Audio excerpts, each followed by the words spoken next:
Hello, hello, hello. If you can hear me, please let me know in the comments. I would appreciate it.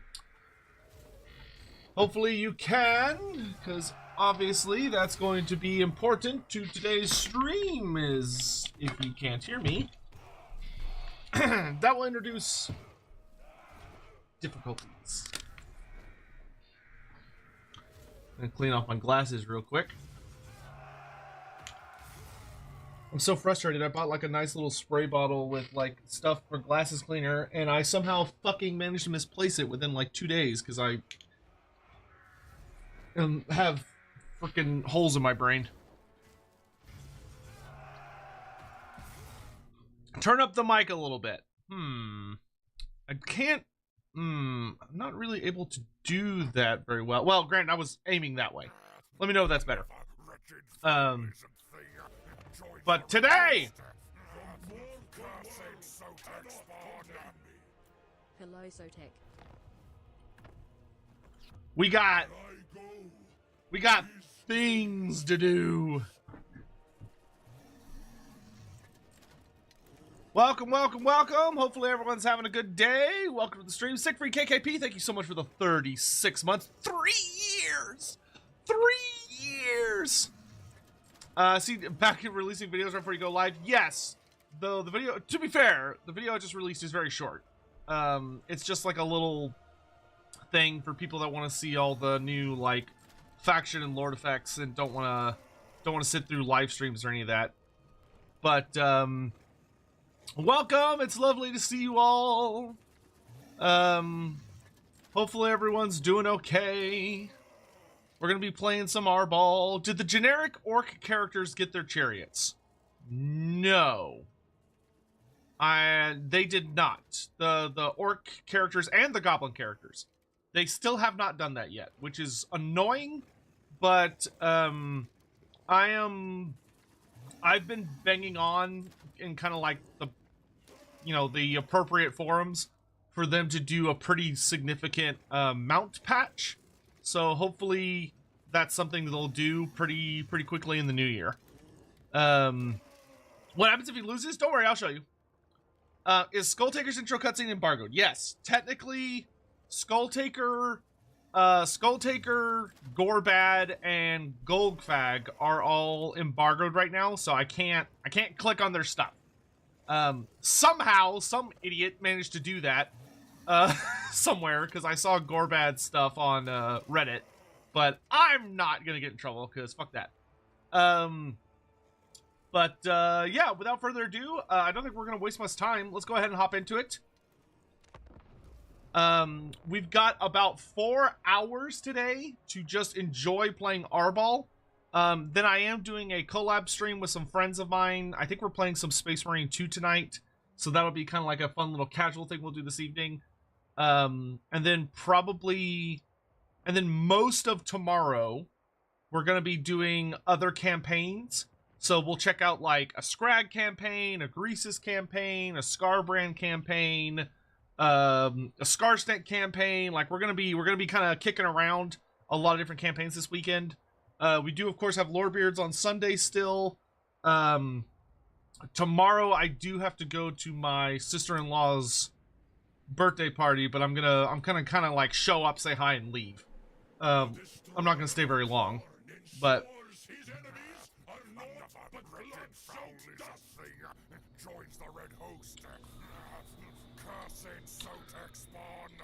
so we're going to. All the Mon-God mortals are starting near Archaean. I don't know if that's intentional. I don't know if I would call it intentional in the sense of like they're like, oh, they have to start near Archaeon. But it is certainly appropriate. Knight of Ren, thank you so much for the 13 months. Really appreciate it. So, ARBAAL is a pretty fun character. For those of you that haven't had a chance to really see him yet, we'll kind of talk through his campaign. For the sake of satisfying your curiosity, I will go ahead and just sort of like deliberately get myself killed here really fast. They make it annoyingly hard Well, okay, we're not going to do it yet. We'll do it in a little bit. Because they make it annoyingly difficult for him to lose for a bit. Because most characters in the game usually tend to have, like, a decent starting enemy. And ARBAAL goes up against, like, the weakest baby bitch ogre faction I've ever seen in my life. Like, they're so weak. They're so weak. But to be fair, losing a single battle with ARBAAL is very punishing. So there's that.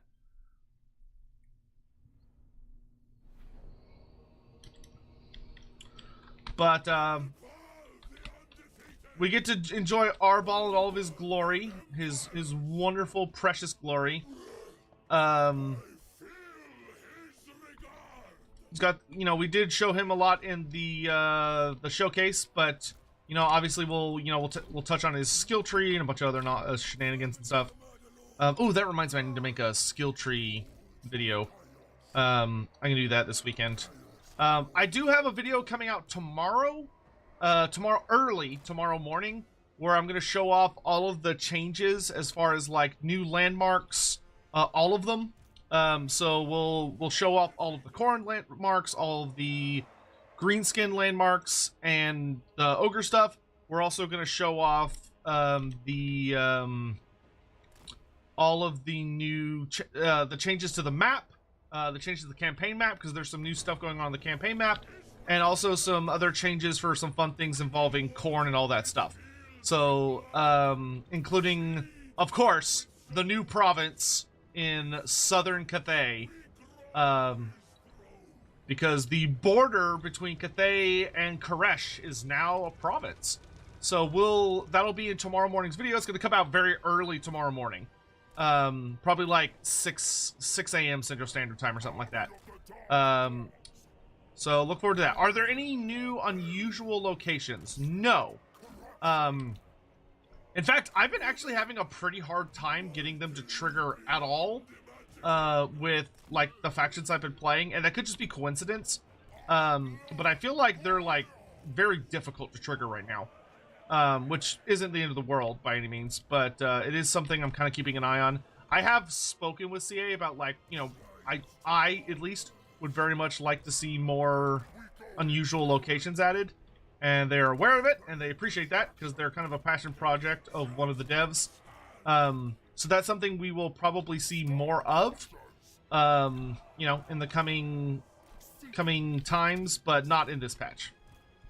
Because they had to do a lot for this DLC, and the patch that goes with it.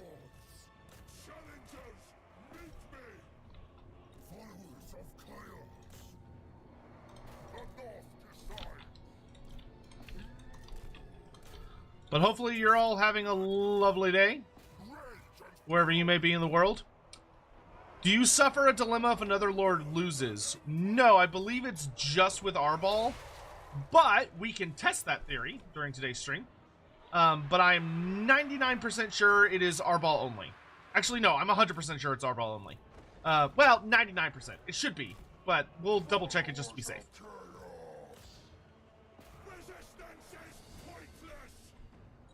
Is ARBAAL bald under his helmet? I'd say there's a reasonable chance that he's bald under there. That would not surprise me.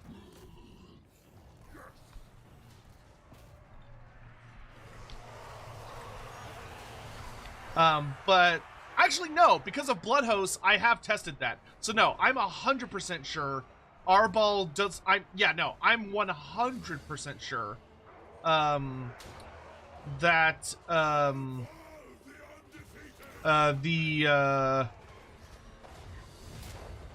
you do not get a penalty for losing with other lords, because I have played quite a bit of I tested. So what, a little behind the scenes thing here, when it comes to Loremaster of Sotek content and streams, is that one of the things that I very much pride myself on that separates me from my fellow content creators is that when we get a patch like this, I frankly do not go into it with the intent or focus of just making videos. That's not my priority. My priority, first and foremost, is to test all the new features. To test the campaigns, to look for bugs, to find bugs, report them, get them fixed, so that they can either be fixed before they come out to the public, or if that can't be done, will at least be addressed in the soonest hotfix. That's something I very much pride myself on. It doesn't make me any money. I make zero money doing that, but I believe it's important, because it makes the game a better experience for all of you guys. I wish I got paid for it, but I don't. I'm basically like a beta tester more than anything else. But that's fine. It's my passion. Alex, thank you very much for the 43 months. Tech 27, thank you very much for the 20 months. And Akiyoshi, yeah, so you only get the dilemma if ARBAAL loses. ARBAAL can retreat from a battle. You know, he can tactically retreat from a fight, and he doesn't get in any trouble. If you get a draw, I've tested that as well. If you get a draw, that also does not cause any bad things. It's only if ARBAAL himself loses. Mower, thank you very much for the raid. Thank you so much. Welcome. We just started ARBAAL the Undefeated campaign. If you're not familiar with me, hello there. I'm Loremaster of Sotek. I'm considered one of the premier authorities on Warhammer Fantasy lore and literature. And I am showcasing one of the new DLC campaigns today. Hopefully y'all were having a good one. Y'all were also playing some Total War Warhammer 3. What were y'all up to today? You were doing some ARBAAL. Goody. Yeah, I figured we would do ARBAAL today because I only have about 4 hours to stream today. And then tomorrow when I have more free time, we'll kind of jump around to other stuff. So we'll be doing things like Greases, Scrag, Skarsnik, Grimgore, and all that stuff. But if you'd like to tune in, just enjoy some ARBAAL gameplay, you've come to the right place. Yeah, we're gonna continue fighting these because I'm trying to minimize my losses so I can be fairly aggressive. Sorry for a lore question. Which of the Grimgore endings at the end of the Siege of Altdorf do you ascribe to? Grimgore at the end of the Siege of Altdorf? Grimgore was not at the fall of Altdorf. Like, he was not there at all. So I'm not sure what you mean by that. Mope, I hope you had a great day. Anyone that came over on his raid, first of all, thank you again very much. If you gotta go get lunch, or you gotta go like head out for the day, please feel free. Go get some rest, get some R&R, stretch, do all those things, get some water. If you're heading out for the day, I hope you have a wonderful day. But if you'd like to hang out with us, ask some questions, I can answer everything that does not have to do with the new campaigns.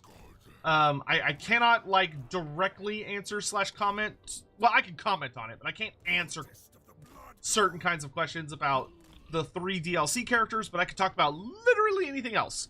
So if you have any questions, feel free to throw them out there. You know what? Let's have them take this flank.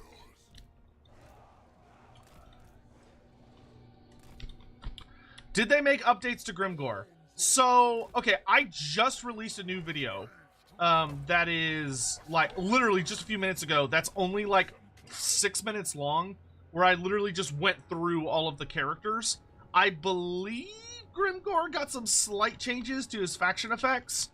But my memory is also kind of shaky about, like, what's in y'all's patch and what's in my patch. So there's a chance not that much changed. But Grimgore now has, like, a significant focus on Black Orcs. He also has the kind of, like, Khorne stereotype ability where he is able to, like, continuously get campaign movement so long as he keeps winning battles, which is really nice. It's not crazy. It's like I think he gets 10% of his campaign movement back. whenever he wins a fight. So he can just kind of like pop, pop, pop, pop, pop, pop, pop. Which is if you are able to line it up well, which is pretty cool. But he also makes black orcs like fucking ridiculous now. Like he makes all black orcs cause fear in his army, and some other fun kind of shenanigans. All right, let me see if did Scrag get moved? No. Who the hell was the Empire hero of the big invasion? Which big invasion? There are several. Grimgor fought Archaon and Sigvald nearer to Middenheim. He fought at Middenheim, not Altdorf. Those are two very different places. Just Fast, thank you for the 32 months of subs. I appreciate it. What if ARBAAL is reinforcing an army and they lose? I believe that would still count as ARBAAL losing, but with how the game tends to like calculate that stuff, that might be a blind spot for that mechanic. But we'll see. We'll see if we can find a way. Well, that should be fairly easy to test, actually. We'll test that. That's a good thing to try. Stock stance on Skarsnik is awesome. Yes, it very much is. Istian, Google defrauded my YouTube membership. Oh! Here's a pittance for getting that refunded along with your QA efforts. Well, Istian, thank you so much. I really appreciate that. Good old YouTube bullshit nonsense. Let's see. What happens to you, the player, if you defeat ARBAAL? You get his defeat trait, and that's about it. He doesn't just blow up. As funny as that would be. Presumably, the AI would choose the "they're gonna keep playing" option, but I don't believe the AI has that system. I have a question. What's the difference between the Blood Host and Slanesh army you spawn for devotees? So, a Slanesh devotee army can be spawned at any point. Like, you don't have to do anything to spawn it other than have enough devotees to click the button and it spawns an army. Currently, they cost upkeep. I suspect that will change in the future, but currently, devotion armies do cost upkeep. However, you're able to kind of spawn them at will. Blood Host armies can only be spawned by raising an enemy settlement and selecting the Blood Host option, which costs you 1,500 skulls and spawns a Blood Host. The only other way you can spawn them is there are certain little things you can do, like character mechanics or the Skull Throne can give you slightly different ways to spawn a Blood Host, but those are very, very rare.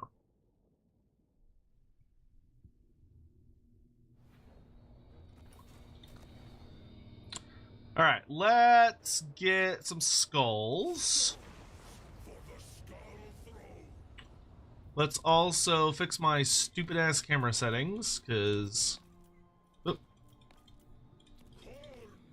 CA just hates me and will not make camera settings saved between campaigns, which would be so nice. Oh, you'll probably want to see ARBAAL's skill tree, don't you? So you can see ARBAAL, pretty standard skill tree for a Chaos Lord of Khorne. The thing that makes him unique, obviously he gets the Fleshhound of Khorne at a pretty early rank. He gets it at rank 10. Blood God's Vigor is a new skill that is standard for all Khornate characters. So it gives you 20% campaign movement after winning a battle, 10% after you raise. Once you reach level 8, it upgrades automatically to level 2, which gives you a 30% campaign movement after winning a battle and 20% replenishment after raising. For his unique tree, you get the Eye of Khorne, which at rank 12 lets you replenish in foreign territory. It doesn't have to be enemy, just foreign territory. Also gives you plus Khorne Corruption and the Eye of Khorne ability. This allows you to insta-kill an enemy unit that's below 20% health and turn them into Chaos Spawn of Khorne. Revels in Carnage gives you the Discourage contact effect on your melee attacks, plus 15 bonus infantry and 8 melee defense. Thirst for Challenge gives you a 30% battle, makes enemies take 30% longer to reinforce, so you have an easier time dealing with multiple enemy armies, plus 15% weapon strength, and the Thirst for Challenge passive, which gives you increased damage and melee defense depending on how many enemies are within 35 meters. Devoted to the Blood God lets you do the turn someone into a Chaos Spawn one more time, so you can do it twice. You also get a 50% faster cooldown for your starting ability of Fury of the Blood God, and you also get 15% physical resistance. Mortal Champion of Khorne, which is very, very fucking strong, makes all of your Chaos Knights and Skull Crushers gain Devastating Flanker. You also get Expert Charge Defense for all non-demonic infantry in your army. And you also get minus 15% upkeep reduction for Chaos Warriors, Chosen, Chaos Knight, and Skull Crushers. And then last, you get Unbreakable Host, which makes ARBAAL cause terror. He becomes unbreakable, and he makes every single non-demonic unit at rank 7 or above unbreakable. Because ARBAAL don't care. Slaughter made manifest. Can I talk about Black Crag and who occupies it? Yeah, I don't think that's like a huge secret, so I'm fine discussing that. So for those that haven't seen, see, for the Skull Throne, oh, by the way, if you want to see all the new Skull Throne stuff, you have, the next Blood Host you summon will have 2 additional units. You can stack this if you want to. Summon, you get your Summon from Beyond ability, which lets you summon units of Blood Runners into battles. Devotion's Tithe gives you plus 20%, 25% extra money, from post-battle loot for all armies. Dissipation's Domain gives you plus 5 corruption to all provinces, and gives you an additional 5% to colonize ruins at the start of your turn. Bread and Bloodshed gives you plus 3 recruit rank to all armies, and lowers global recruitment duration by 1, which is actually very, very good. The Gift of Glory gives all of your units in all armies the Hungering Blades passive, so if they get 40 kills, they get a bonus to their damage and melee attack. The Endless Fuel gives you growth and control faction-wide. Wordless Edict instantly heals your faction leader's army to full health. Fury's Flight instantly replenishes your faction leader's movement range back to 100%. And Destruction's Diktat instantly summons a Blood Host wherever your faction leader happens to be. I'm going to start with Dissipation's Domain because I like to get my starting province sooner rather than later. Never vanquished. You will fight. Survival is secondary. Are there any Greenskin Lord and Hero reworks in their skill trees? Yes. Yes. Most of the Greenskin Lord and Heroes have slight changes to their skill trees. Not all of them, but most of them. Thoughts on the map expansion near Koresh? It's exciting. It's neat. Any thoughts on ARBAAL not being near Koresh? Yeah, I think that that would be a bad place to put him. That's not really a major part of ARBAAL's story. Hello from Lawhammer. If you're from Lawhammer, you should be watching the stream on Twitch right now, not sitting in here. The ARBAAL being in Koresh is a like throwaway line that happens in the end times, and that's such a tiny, insignificant part of his story, where ARBAAL is much more known as a terror that roamed around the Chaos Wastes, killing everybody that he could, until he got so bored that he wandered even further north, and he went into the realm of chaos and did not reemerge until much, much, much, much, much later, like thousands and thousands of years later.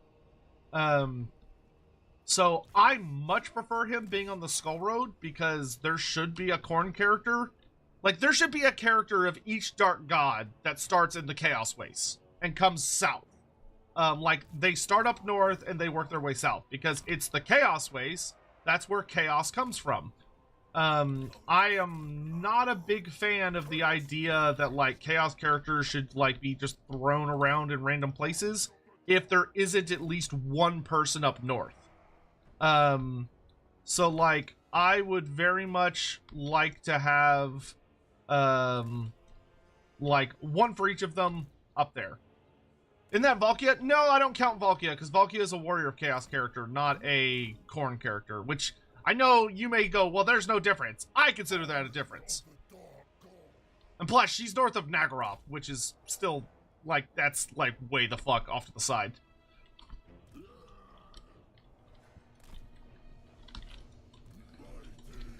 Why don't you reinforce over here? Let's force these ogres to work for it.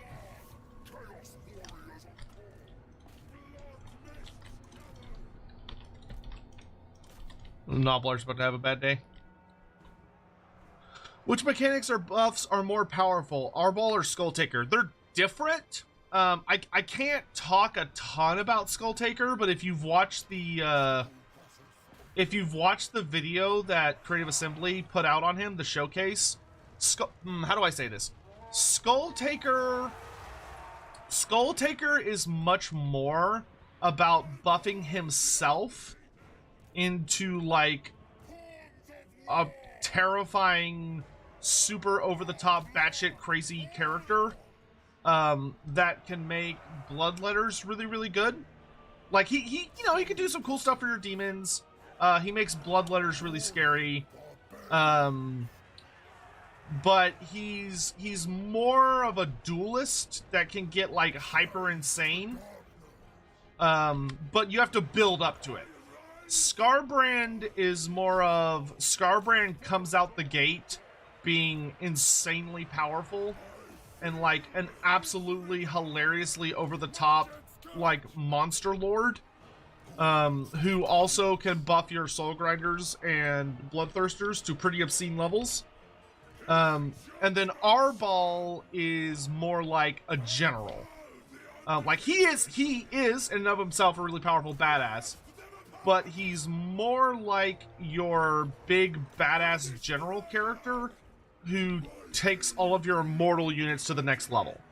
So ARBAAL is better if you're trying to have a focus on things like if you're wanting to focus on things like, say, how do I say this? ARBAAL covers significantly more of the roster with his abilities than either Skulltaker or Khorne or Scarbrand do. Scarbrand and Skulltaker are much more about themselves, whereas ARBAAL is much more about his army. If that makes sense, then that's the way I would put it. I'm pretty sure that makes sense.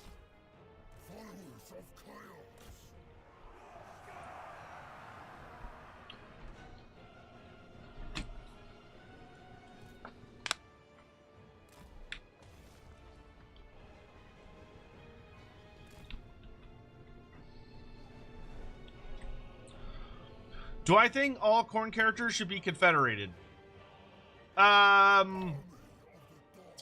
Oh, with Valkia? I could see the argument for it. Like, I wouldn't have a problem with it. If CA came out and said, oh, hey, we're making it where... Like, I mean, the Khorne characters can confederate. So, like, Skulltaker, ARBAAL, and all that, they can all confederate each other. But, if CA come out tomorrow and was like, by the way, Valkia may also be confederated by Khorne, I'd say, yeah, sure, whatever, fine. Like, great, cool. I have no issue with that. Now, if they came out and were like, oh, like, Kolek's Sun Eater can be confederated by Khorne, that I would have a problem with. I do not think that should be a thing. But, like, Valkia, yeah, sure, that's fine. Obviously, they'd have to... It would require a little bit of, like, rejigging. It would require some effort on their part. It wouldn't be, like, a smooth system.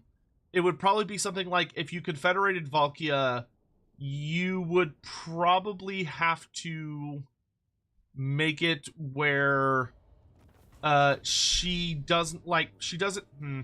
It would require some finagling, because, like, if she has undivided units in her army, they can't join your roster normal. So it would have to, like, delete her army and give her back to you, like, as a character in your roster. So, like, it could be something like, if you confederate Valkia, her and her faction vanish off the map, and you get a Valkia for yourself that's the same rank as the one that disappeared, because you wouldn't be able to do it without, like, you would have to make something funky happen. Otherwise, it's just not going to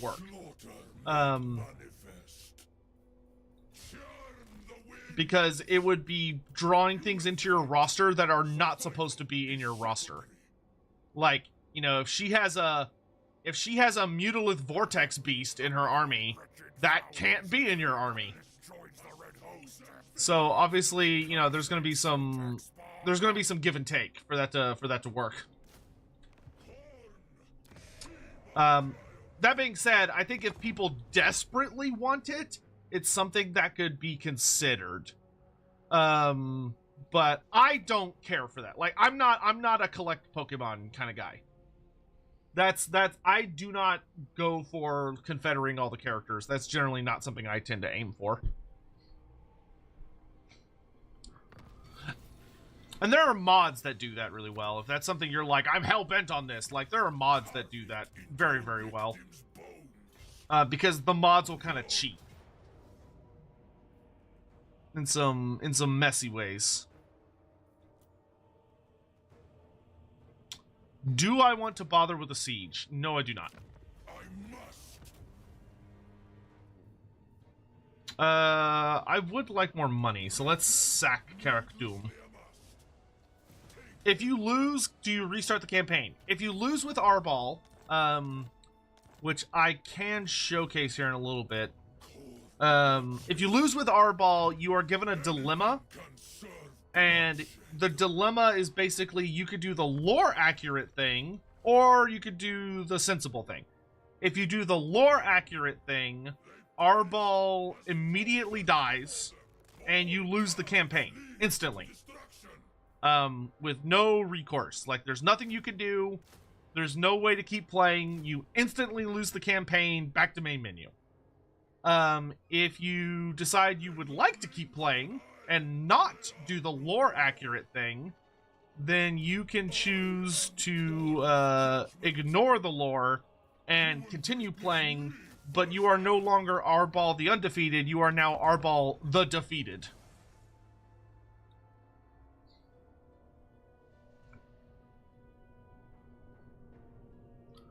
Thoughts on Skarmory being left out, not getting a unique mechanic when the Khorne Lords all have their own special toys? See, I don't think that's the way I look at it. That is a way you can look at it. _ Rencheered X300. Just imagine Arcane being able to get every single Chaos Lord. That's horrifying. Yeah, well, based on the article they put out where they discussed, when they put out the Skulltaker article, they discussed Archaon. One of the things they were definitely implying with that article was that I think they are looking into making it where you can get a they're thinking about doing that, which is going to be insane. I don't know how they're going to make that work. But granted, it's easier to have characters from the other mono gods join the Warriors of Chaos than it is to do the other way around, because pretty much everything in the mono god rosters can be in the Warriors of Chaos roster, whereas the other way around doesn't really work. Alright,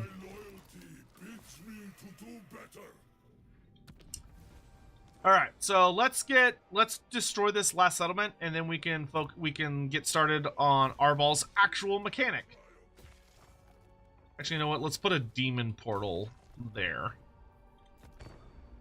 Does the encampment stance cost no movement like for green stance? Yes, the encampment stance and the bloodletting stance where you like hurt yourself is free for Khorne, though encampment does come at a penalty, which is that when you're in encampment stance for Khorne, you lose 5 winds of magic per turn, which means your winds of magic can go to the point where you start taking penalties. Because obviously with Mono God, you want to have magic, because it gives you various buffs. Let's go ahead and grab Slaughterer's Pride. Like a raging fire. I grasp the intent in the direction of carnage. Where does Karak Doom... If this earth could scream. Okay, we can do raid stance for a turn. We're gonna send you north to go slap some Slanesh demons.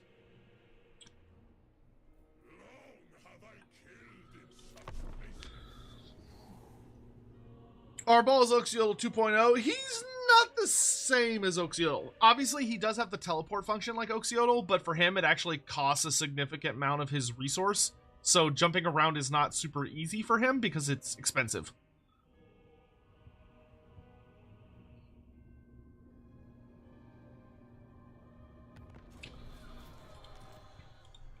All right. And we'll fight this because, once again, we're trying to minimize losses.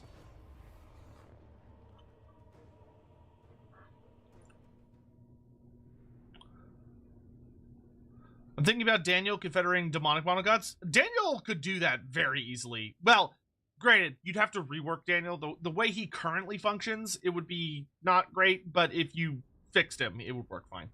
Have they added a Chaos Invasion crisis? No, they have not added any new in-game crises.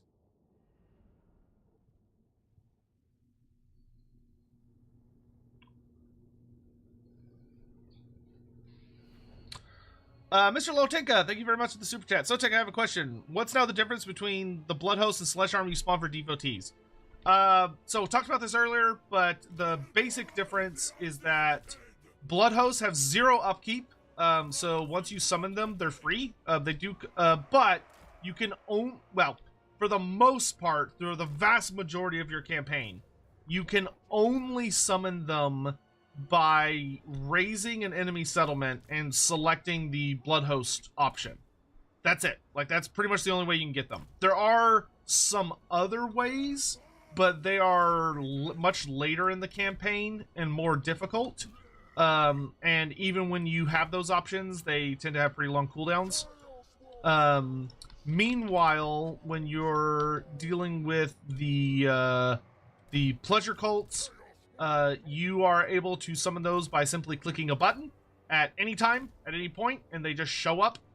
But they currently cost upkeep. I suspect CA is probably going to change that when Slaanesh gets his next update, which will hopefully be the next DLC.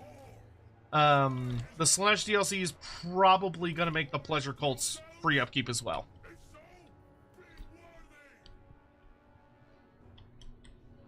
Do I know if CA has any plans to rework Daniel's faction? If they ever want me to shut the fuck up, they're going to have plans to rework his faction. But I'm not currently aware of any.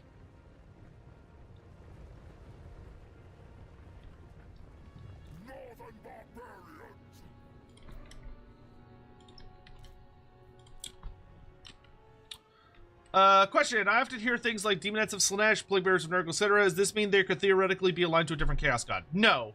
They're not actually called that. They're just called Demonettes, or they're just called Bloodletters, etc. Often the name is included just to make it clear that, like, oh, you're talking about this faction. But like when you're talking about their actual names, like you know, you look at the unit and like what it's called and yada yada yada yada. It is only referred to that for the sake of like making the just making everything very clear. Will Sigmar ever be a legendary lord? Not if I have anything to say about it. Sigmar has nothing to do with being a legendary lord. He's literally a god. He has no business being in this game. Other than as, you know, a god that your characters talk about and pray to. Playable Sigmar... Sigmar's not even playable in Age of Sigmar. About Gorbat and Blackcrag. It's fine for now. It's fine for now. It's something that I eventually hope will change. I would definitely like to see him go somewhere more exotic in the distant future. But here's the major thing. Since the greenskins, with Wurzag moving, because Wurzag moved over to Wurzag moved into the Southlands, there were no playable greenskin characters in the Badlands, which is definitely not okay. Like, there has to be a playable greenskin character in the Badlands, because that is like that's like the canonical home of the Greenskins, is the Badlands. That is where their main focus is. So there needs to be a playable Greenskin character there. And with Wurzag gone now in the jungles, that means somebody needed to be there. So I think Gorbad being in Black Crag is totally fine. I think that makes sense for the game in its current state.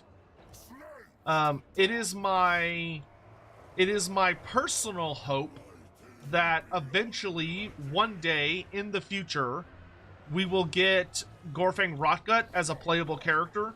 And when we get Gorfang Rotgut as a playable character, he will get to be in Black Crag, and Gorbad will move to, like, Grand Cathay.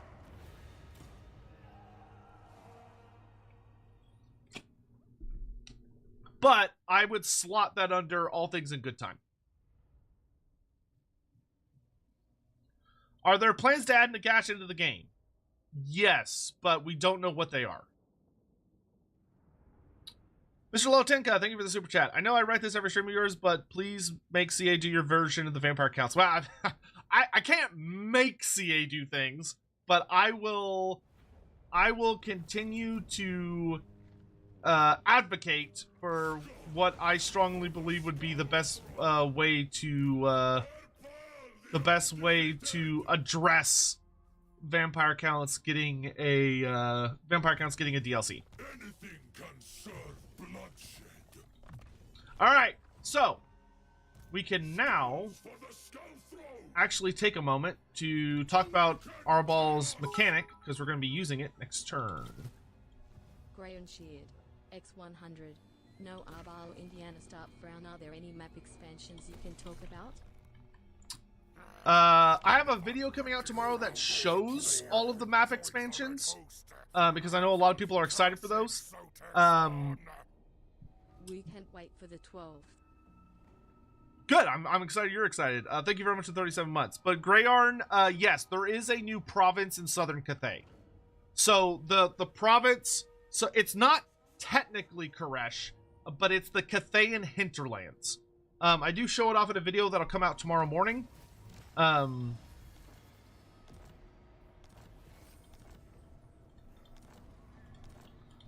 think I can raid these guys without necessarily pissing off Archaon.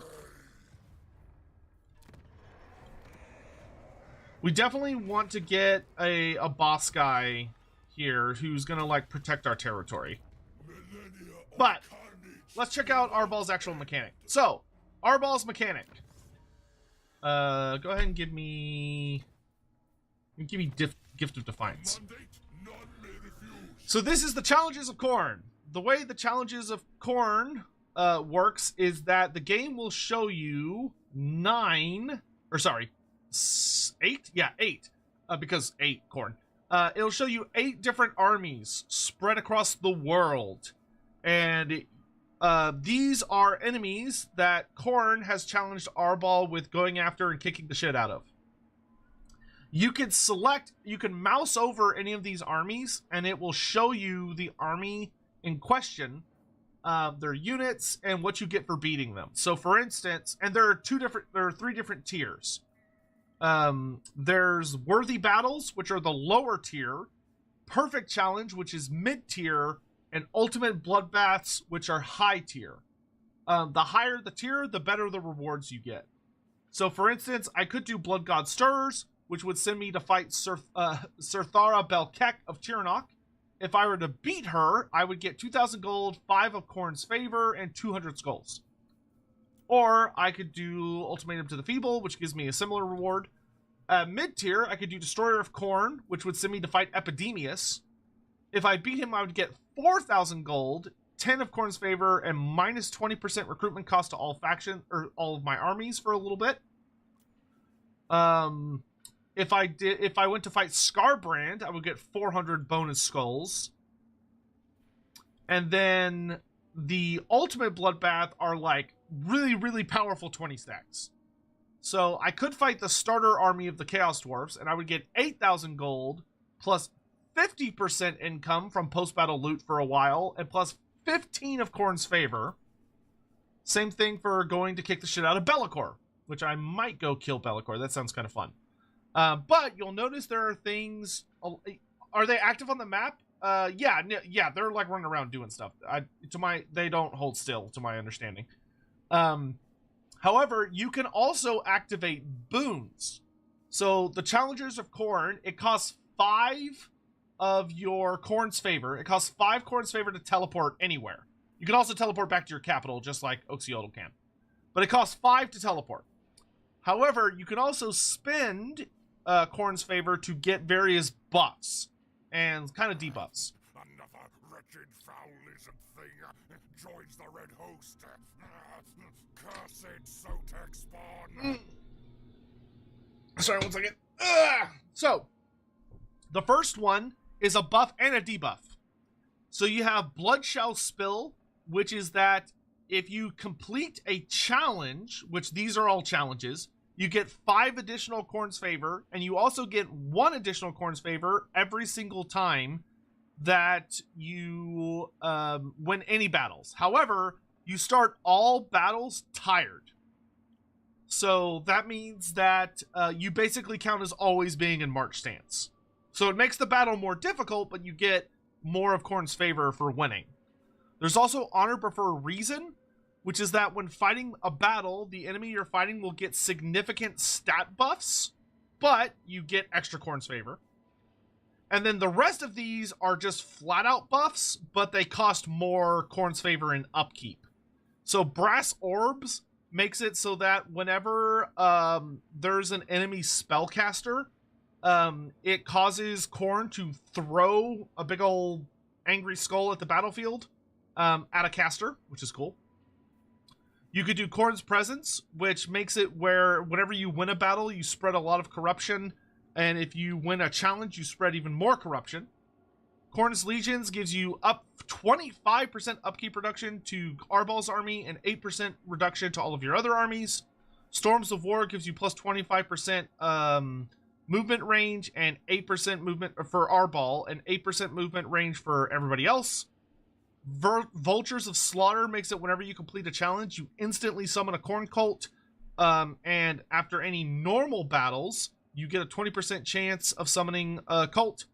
And then Terrors of Blood, which is if you complete a challenge, you instantly summon a blood host, and for any other battles that you win, you have a 20% chance to summon a blood host. Now, the number next to them shows their activation cost and their upkeep. So, for instance, if I decided that I was gonna, so like, if we're gonna go fight Be'lakor, right? If we're gonna be cheesy, or if we're gonna go fight this big bitch, we might look and go, well, Scorn, he's a big spellcaster, so maybe Khorne's Wrath would be good. So we could activate Khorne's Wrath, which would cost us 2, and would give us this ability. And at the start of every turn, it's going to also subtract from our Khorne's favor. So for this turn, it would cost 2 when I immediately activate it, and then for every other turn, for every future turn, it would also take away 2 at the start of the turn. If you can't afford it, it turns off, but you could also turn it off manually. You want me to kill Skarbrand first? Skarbrand's kind of a big bitch, though. Though, killing him could be fun. So, like, we could go punch Skarbrand in the face first. You're not wrong.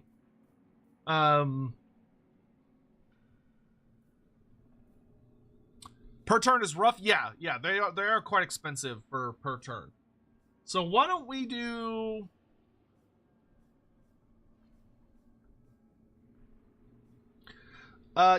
so every time you win a battle, you gain favor. So anytime you win any battles with any of your characters, you instantly gain a point of Khorne's favor. And then you can get a lot more of them running around. Khorne's challenges are pretty much updated immediately every turn. So whenever a challenger is defeated by you or dies because somebody else kills them, it'll immediately make new ones. So you know what? Let's go... why don't we go bully Skarbrand? That's fine. So we're going to go bully Skarbrand. And let's make things interesting. I guess I don't need any of these buffs right now, to be honest. I can't afford these ones and also teleport. Khorne's Wrath isn't going to be worth it. So we could make it a little more difficult. So why don't we do...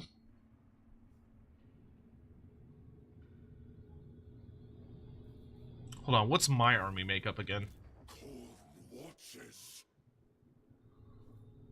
I think we could take him.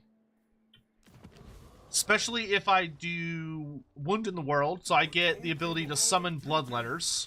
For a token of his might.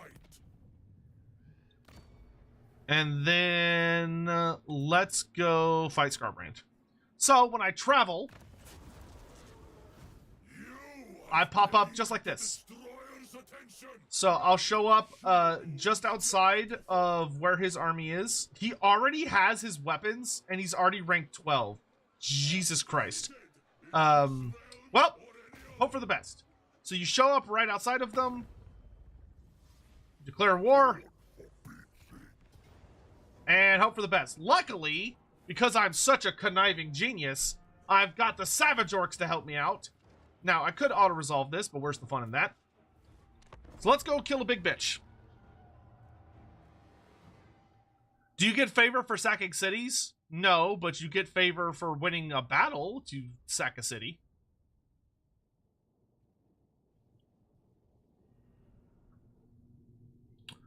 Let's see. Any lore including owls? Today I learned owls are sometimes akin to witches in Latin America cultures. Anything in Lustria to tie back to? Not that's been written, but that's something I think that you could add in yourself very, very easily.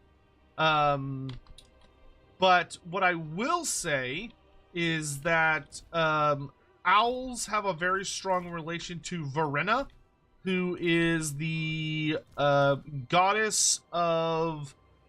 she is the goddess of, like, justice, and a goddess of law in the in much of the old world. She's one of the classical gods, so the gods that kind of originate out of the southern realms, like Talea, Nestalia, and stuff. But she is venerated in the Empire. Verena is super duper interesting. She also has a lot of ties to a certain elven goddess. Though I'm struggling to remember which elven goddess she is directly related to off the top. I think she's directly related to Hoeth, the elven god of learning and wisdom.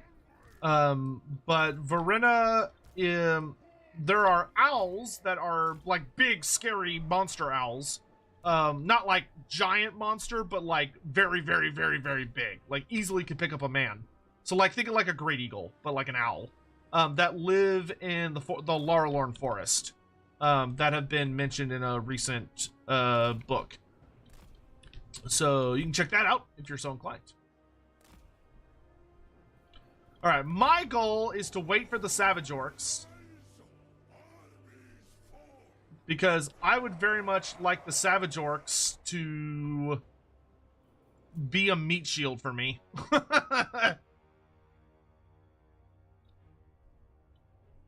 If you win the battle but ARBAAL is wounded, does that still count as a victory? Yes, you have to lose like the battle.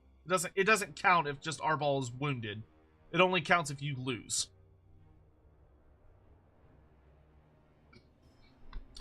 Let's see. Bubba Joe Zappern. Hello there. That's a name. That's a cool name. Hold on. Crescent cheered. AX200. Ever get the feeling that Doctor Who writers play Warhammer? General Stahl of the 10th Sontaran Fleet. Stahl the Undefeated. The Doctor, or that's not a very good nickname. What if you do get defeated? Steal the not quite so undefeated anymore, but never mind. Yeah. I mean, to be fair, for ARBAAL it works for him. The man is literally undefeated until he dies. In the end times. But I think for ARBAAL it works well because there's such like a sword of Damocles hanging over his head about it. You know, it'd be one thing if it was like, oh, he's ARBAAL the Undefeated, but he hasn't been around for that long. ARBAAL is ARBAAL the Undefeated, and he's been around for like at least 3,500 years, probably, I think a little longer than that. Like, he's been around for fucking ever, and he's been fighting in the realm of Khorne for a significant amount of that time. Like, he's fucking earned that title.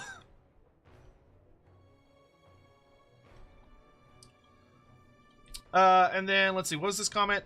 Bubba! They said Goldfag is the first mercenary lord. Any wishes for or thoughts about who the other should be? Yeah, the Talaeans. Talaeans should definitely have that, like, big dog of war flair to them, because it's such, like, a massive part of their culture. Is their, like, mercenary armies and all that other jazz. So I would definitely love to see them show up in that category.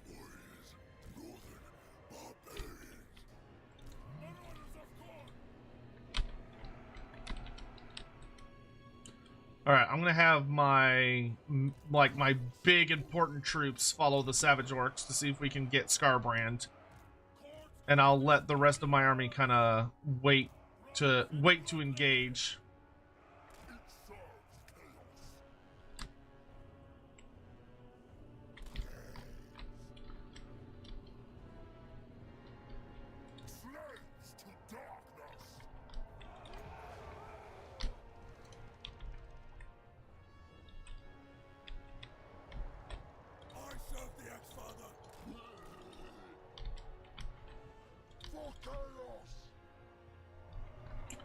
Come on, you big bitch. Come over here so I can kill you.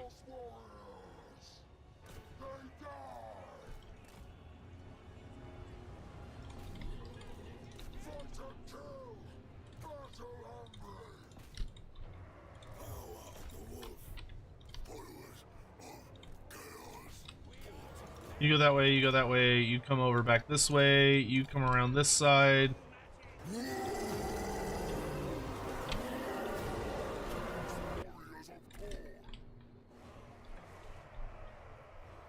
If y'all could put a little pep in your step, please. ARBAAL the Undefeated! For destruction. Brothers in bloodletting! You fall back. Rivers of blood! Give us carnage!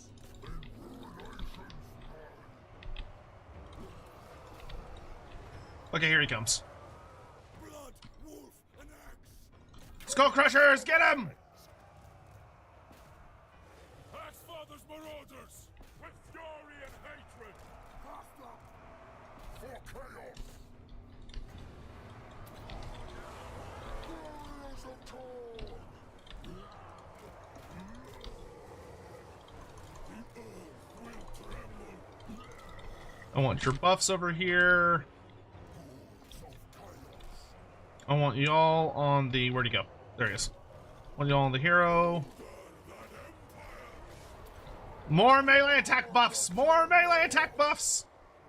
Chaos warriors of Khorne! Keep stabbing him! Keep stabbing him!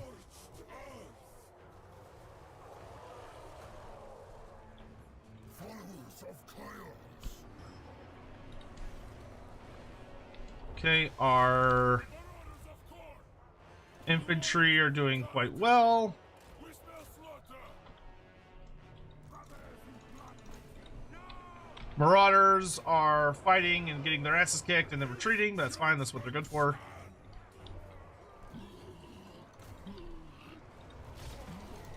Our from behind lads are doing really well over here.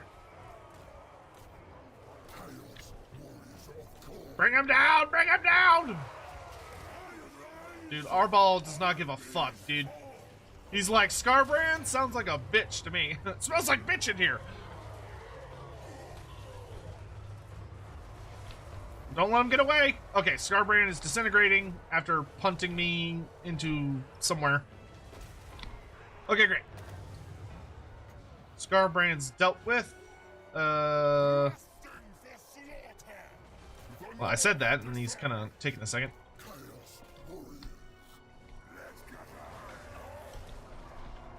These Savage Orcs make useful pawns.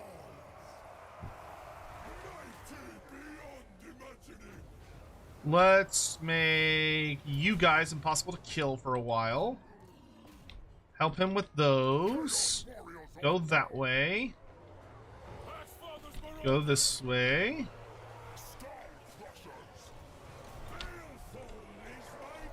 Let's get rid of this hero.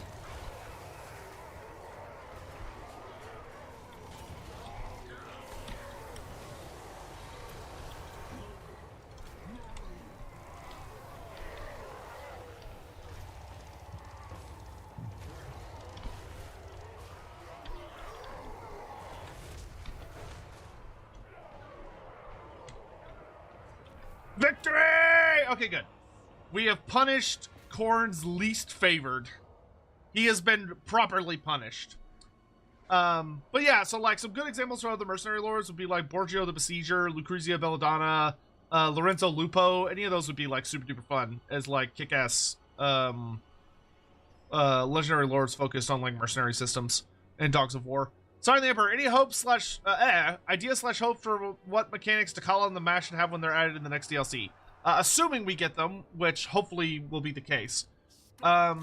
So the Mask is a demon who has a whole gimmick about popping up literally anywhere in the world. Like she just shows up places where there's lots and lots of decadence, and very similar to Scarbrand, she is exiled in a sense. So she has lost Slaaneish's favor and is cursed to kind of eternally dance.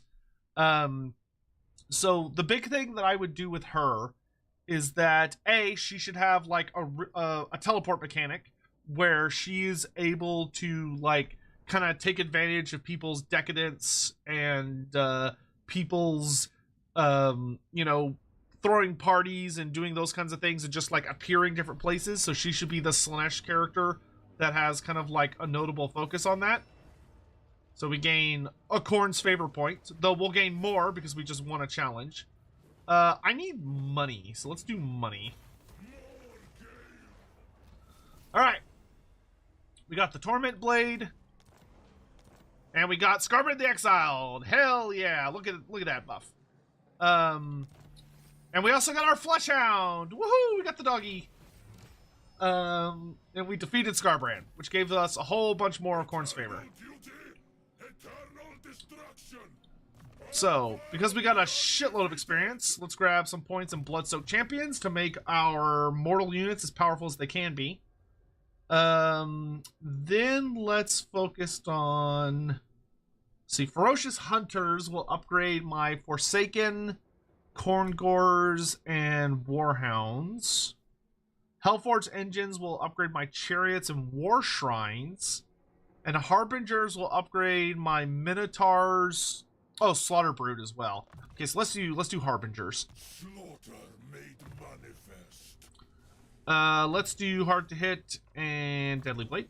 But so yeah, the Mask, I would give her a teleport around. I would make the Mask like the big time cultist mechanic character. Scarbrand needs to be appropriately punished. He cannot be allowed to escape.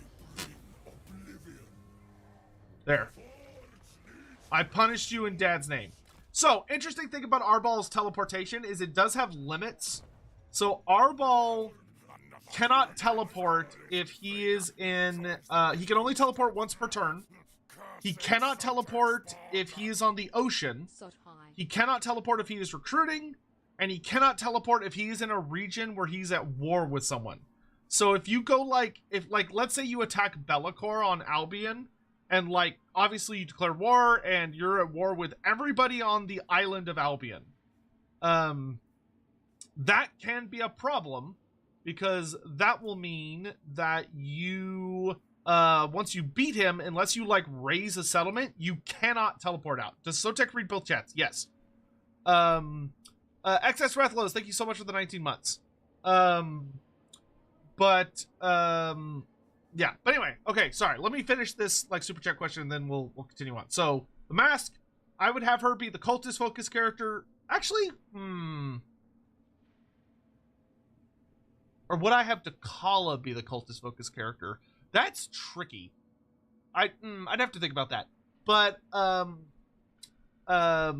because Dakala has much it's like the mask has like more of a theme of like showing up places and taking advantage of cults, but Dakala has like genuine obsessed followers. Can you teleport after moving? Yes, but I would not advise that. It's usually better to teleport before moving. That way you have your movement, obviously. However you see fit. We speak in terms we can both understand. War! Scarbrand's like, please, Mercy! Yeah, you can confederate Scarbrand for those that were asking. Sure, I'll give him peace because I'm not planning on sticking around here. I just showed up to kick his ass and then peace out. But I guess I would have the mask kind of focus on... No, I would have to call a focus on cults. So the mask, you know, your big demonette focus character, she should be able to teleport around the world. Her whole thing should be about like putting on performances. So I would probably have a mechanic about like different kinds of dances she can do. And you kind of have to, like, you're running around the world trying to re-earn Slaaneash's favor. By, you know, making him happy doing various things. Trying to re-earn his favor in whatever form that might take. Why don't you go bully him? I would rather not fight Archaon if I don't have to. You do start with non-aggression with Archaon to make it easier for him not, like, trying to murder you immediately. Because obviously that would kind of suck. Dakala, I would have the mask probably start in Cathay. I'd probably have the mask start somewhere in Cathay to give kind of a new exotic start. And Dakala, I would put up north. Like, Dakala would be your Chaos Waste / character. DLC pack, do you think? Also, did the Greenskins receive any new fun campaign changes? I don't want to answer that. Do I think Wood Elves will get another DLC?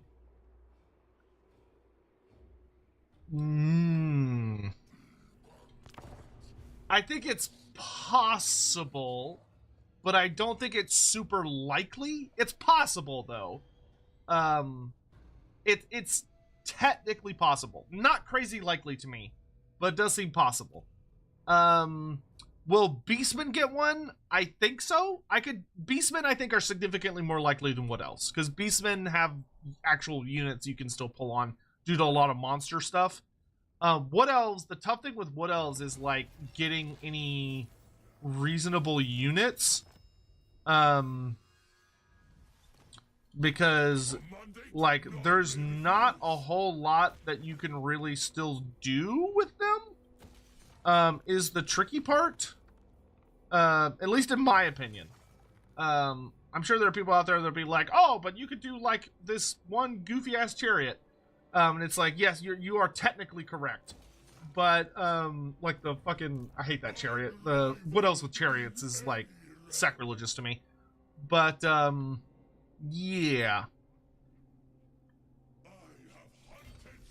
Alright, who are we gonna go beat up this time? We've got Mother Ostankia, Be'lakor, a big pissed off tree spirit, Chaos Dwarfs, Miao Ying, Boris Ursus. Oh, I can get favor for killing Boris Ursus. Sure, we'll do that. And why don't we do this? Let's do honor before reason. So I'm gonna give Boris Ursus a stat buff, and then I'm gonna go kill him. Beyond even the bear. Sup, nerd?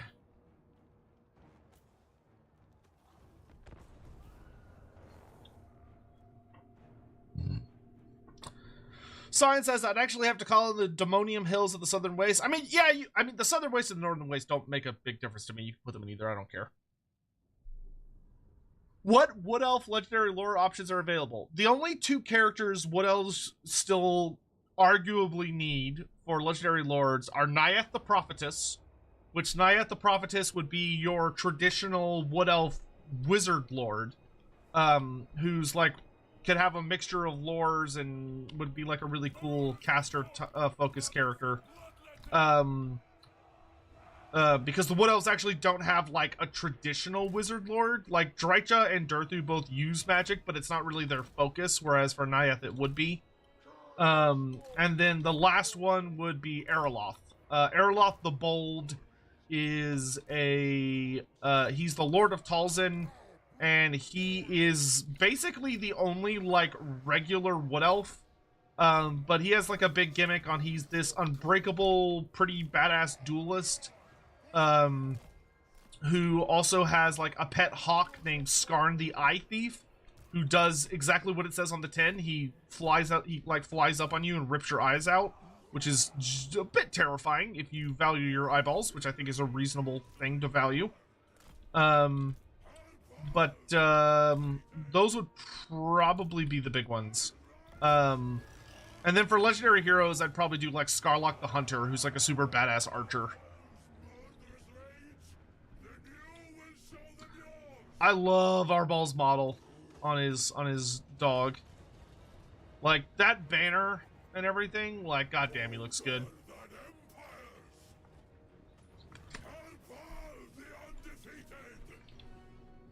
No, Erloth, not Airlock. What do I think of the new Black Orcs? They look fantastic. They look fucking awesome. I like Black Orcs a lot. The new ones, they're really, really great. I did laugh watching Anticity's video where he very obviously proved that the ones with great weapons definitely need to be re-looked at because their battle stance is like absolute shit. Like it's just shit tier. It's just not good. So hopefully CA will see that video and fix them. Because they are currently just ass at the moment. But the shield ones are great. Wish units had banners? Would be nice. It would be nice.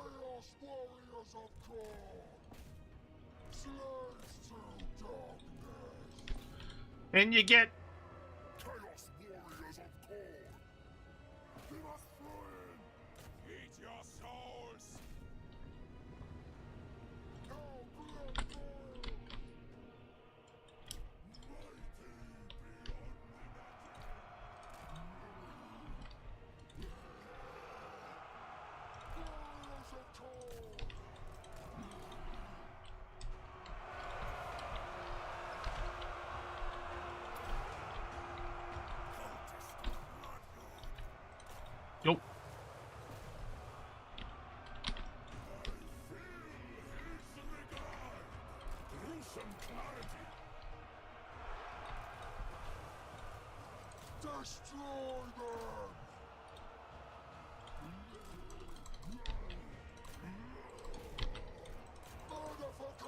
kill people, please. Come on, let's go.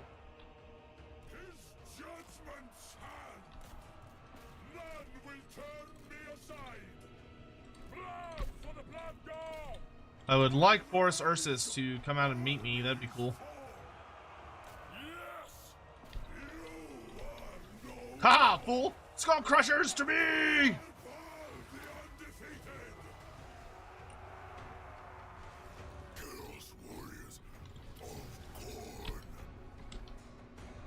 Skull Crushers are better than they used to be, which should make a lot of people happy. I don't know if they're like great, but they are a lot better than they were. Ignore him, keep moving. Cultists, kill the Patriarch.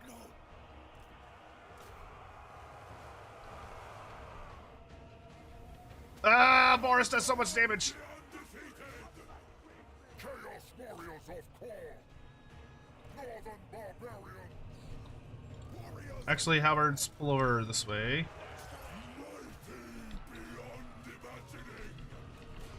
Alright, Boris is dead!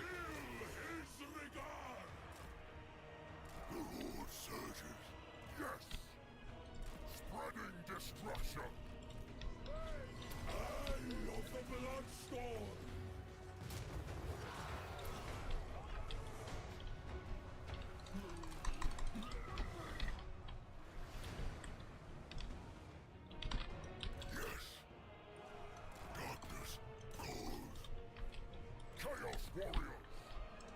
Make yourselves useful.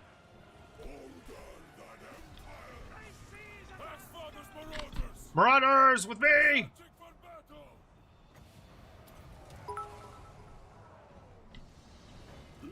Holy Artist 95 cheered. X100.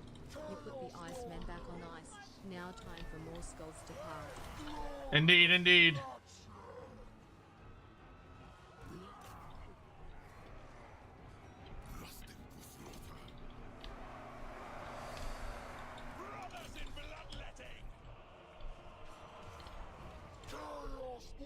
I will say all of the mortals in ARBAAL's army having Hellblade is so goddamn good.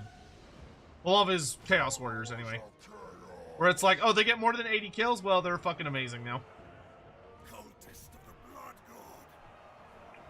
Which is just such a sexy buff.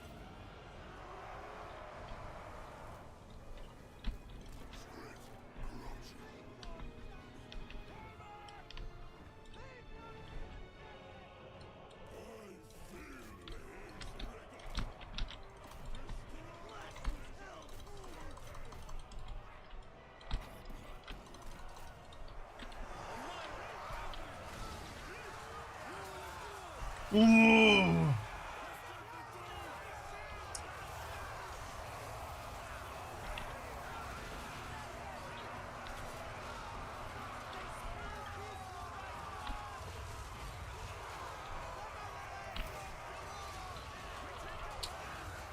I've seen ARBAAL lose against generic Lord of Khorne. Is he bad? No, he's pretty good, but he's more of a...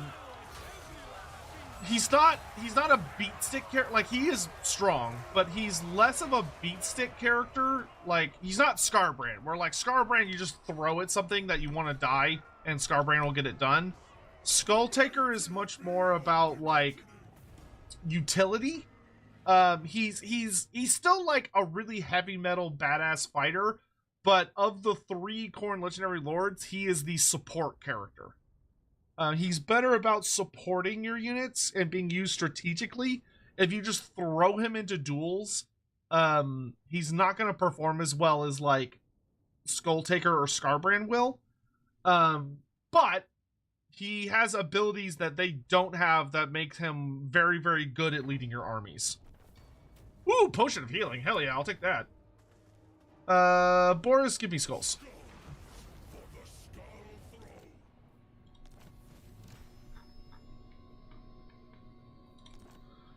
Alright. Cool. Okay, we can turn off Honor Before Reason, and I'm not going to teleport home. I'm just going to walk home, because it's not that far.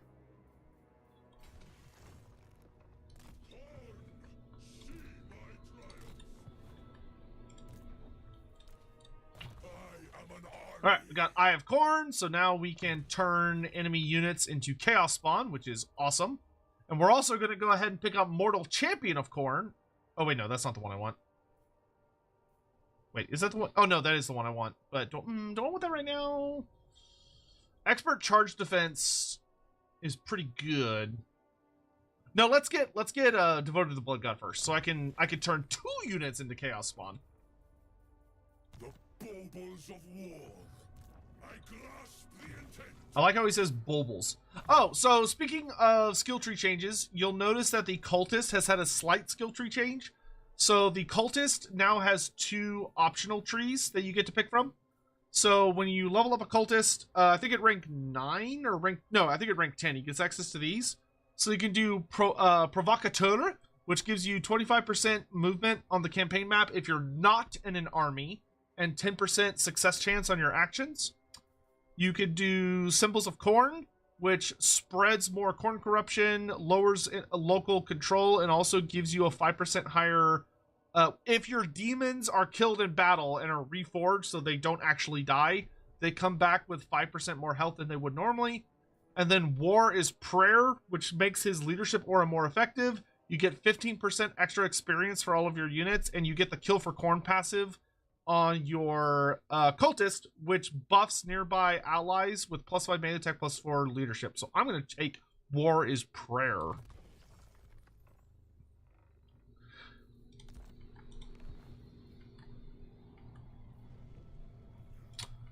Let's see. That should be good for now.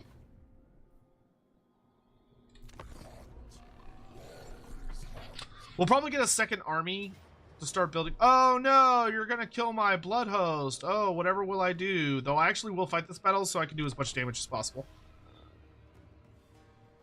ARBAAL versus Tarmakon, who would win? Canonically, I'm pretty sure ARBAAL would win that fight. Like, if you're looking at it from a pure lore perspective and purely dealing with the canon, I'm pretty sure ARBAAL would kill Tarmakon.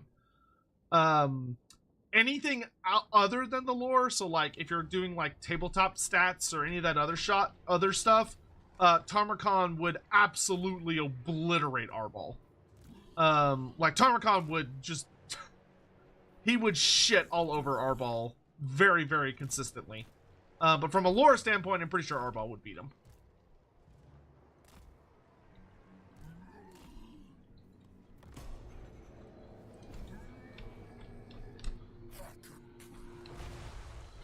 The changes to skull cannons are so good. The fact that they like leave behind burning earth, I love to do like really good damage. Makes me so happy. Whoop! Missed that one. Well, if we're gonna die, let's die well. A little dodging, please, good sir. Until my units get close.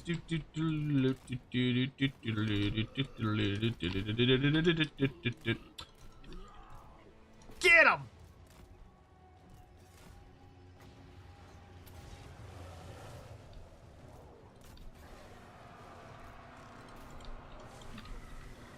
Horse archers are bullshit. Kill them all!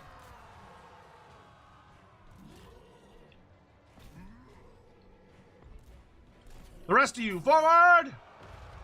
Ooh, that was a good one. Yeah, burn, burn!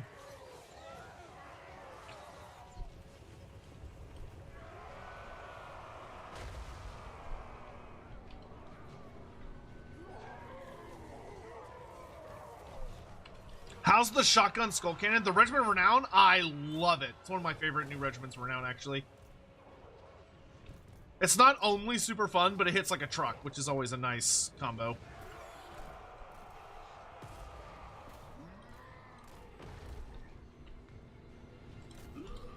Kill as many as you can!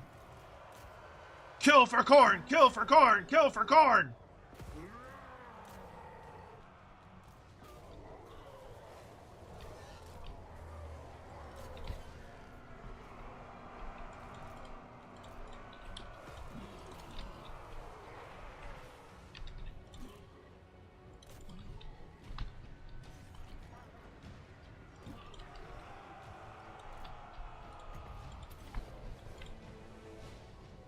Oh, come on, man.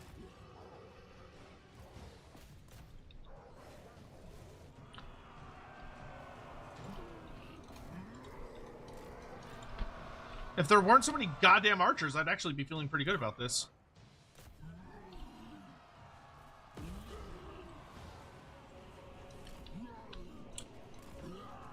Skull cannons, you're killing me, Smalls. You're killing me, Smalls. Oh my god. Bro just cannot hit the side of a barn to save his life. To be fair, firing uphill, I suppose, is difficult.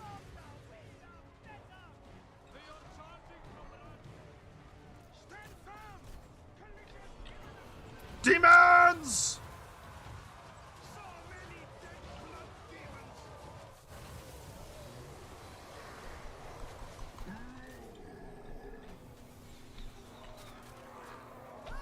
Let's put that anti-infantry to work!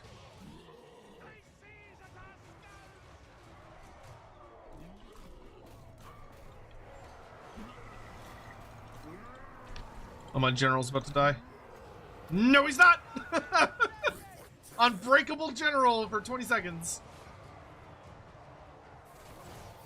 I can maximize damage. I should have waited until he was closer to death now that I think about it, but it is what it is.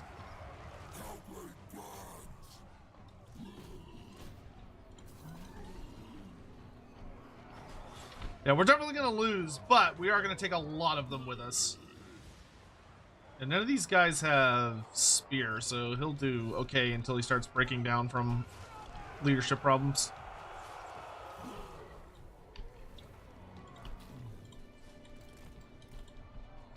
No, don't disintegrate my sweet demons.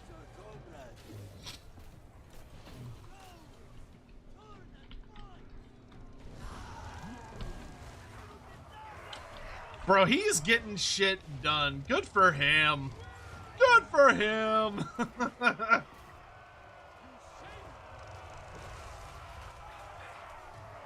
The man's in the zone, just regenerating, enjoying life, in his lane, moisturized with blood. I feel like the Hell Cannon should be updated to have great melee stats to go on a rampage with the crew or killed. I agree. The Hell Cannon needs to be updated so that it is a monstrous,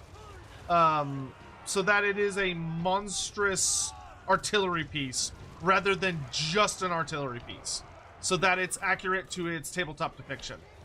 I don't know when CA is going to do that, but hopefully we'll get to see it at some point.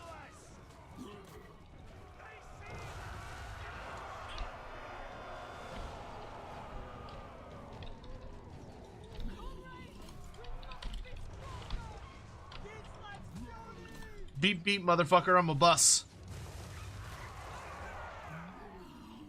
So I wonder if I can be cheeky here. Fire! Yeah! I can't miss!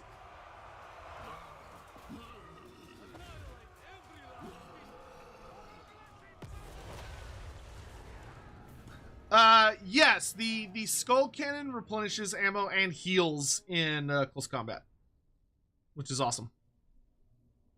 That's it. Considering that we were in March stance, I would say we did very well. Can Hell Cannons eat people? Yeah, Hell Cannons in tabletop were monsters. Like, they had monster profiles and were actually really, really nasty in close combat.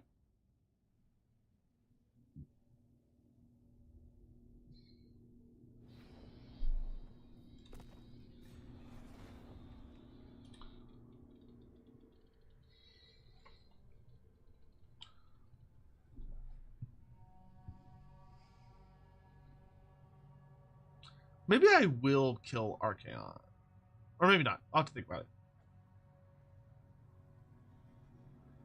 It's tempting to try and kill Archaon. Am I hoping for more start position changes?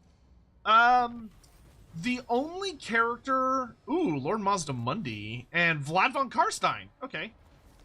The only character that did not change that I would have liked to have seen changed is probably Scrag. But it's not like oh, they absolutely need to move him. It's just like, I would have kind of liked if they moved him, you know, somewhere a little further away.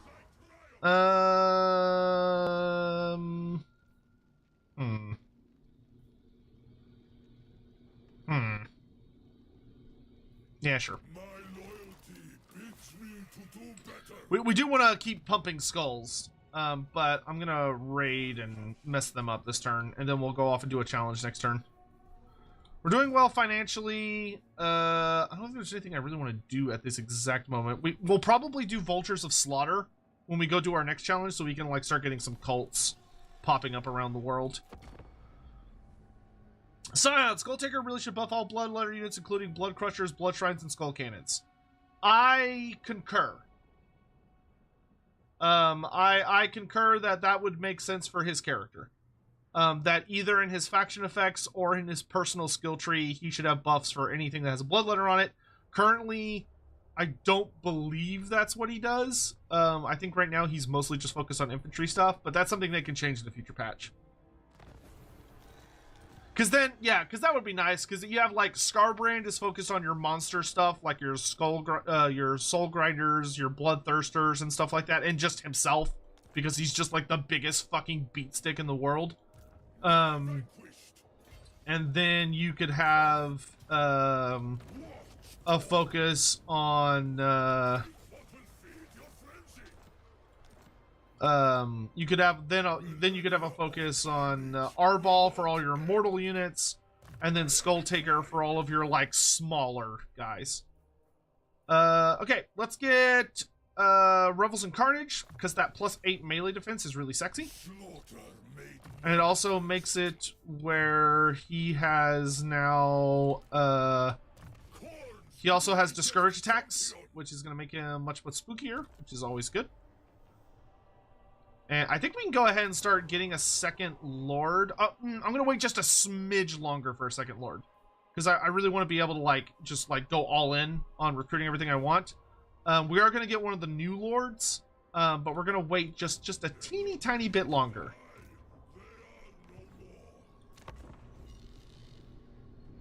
PoE servers are pissing me off, so I'm going to come watch Sotek. Oh, is PoE 2 out?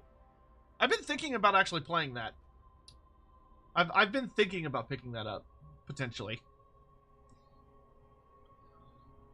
Dude, Warzag is so good now. Warzag is fucking busted now. He's so strong.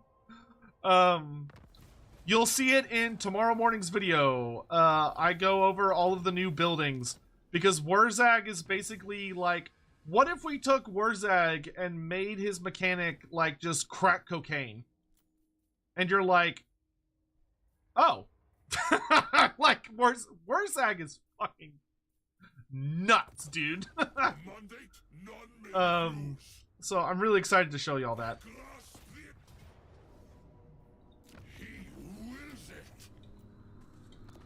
Alright, we can spawn another Blood Host, that's fine. We can let our Blood Host finish off Ursin's little pet. I'm gonna pick up Thirst for Challenge, so I get the Thirst for Challenge passive. And then let's go do a challenge. And for this one, we're gonna activate Vultures of Slaughter, which will make it where when we complete a challenge, we get to instantly summon a cult. And then we're also gonna, I think let's also go ahead and pick up, see, it takes me 5 to teleport. Killing Vlad could be fun. We could go kill Vlad. So why don't we take Vultures of Slaughter, Terrors of Blood, so we'll summon a Blood Host that we can leave behind. So that's 8. And then let's get Honor Before Reason, so that Vlad's army will be buffed, but we'll get more favor after beating him. Because you can only have 3 boons active at a time. So let's do that, and let's go kick the shit out of Vlad. A strong challenge? Let us see. You dare? I will say, I think ARBAAL is the most Khorne-like faction, in the sense that you are going to be declaring war on fucking everybody. Like Scarbrand, you want to declare war on everyone as you meet them. ARBAAL is you just show up somewhere in the world, and you're like, you, I'm gonna kill you, I'm gonna kill you, I'm gonna kill, like, and then you show up, punch him in the face, and leave. Which is super funny to me.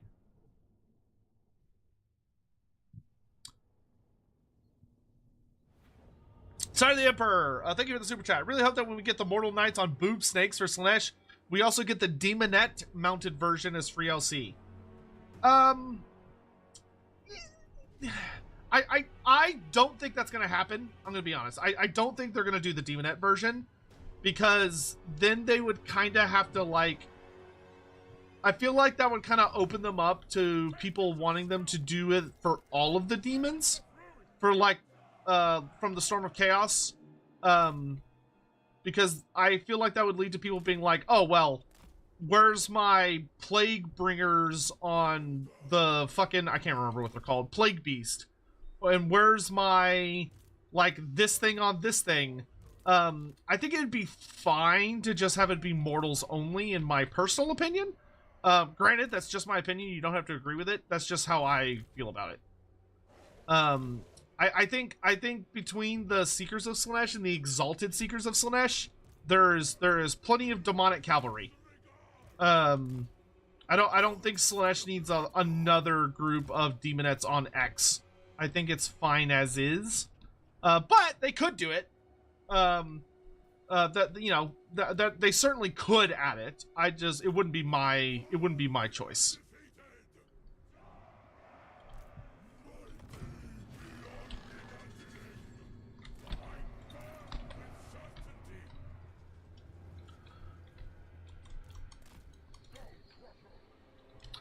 Alright, his big things are the Vargeist, and he has a black coach as well. Oh, he's got Blood Knights too. Okay. Do need to be on the watch out for that. Did we get any new lores of magic? No, there is no new lore of magic. I did ask CA if they would be willing to do the lore of trolls from the old world, and I got back up maybe. Because I'm not entirely sure they can. Like, I'm not sure if the lore of trolls is considered old world only, or if that's something we could get in the future. Because I asked CA about it, and the response I got to me was like, we don't really know what, like, we don't know what Games Workshop is going to say about that. Because GW can be kind of wish-washy when it comes to what CA is allowed to use and what they're not.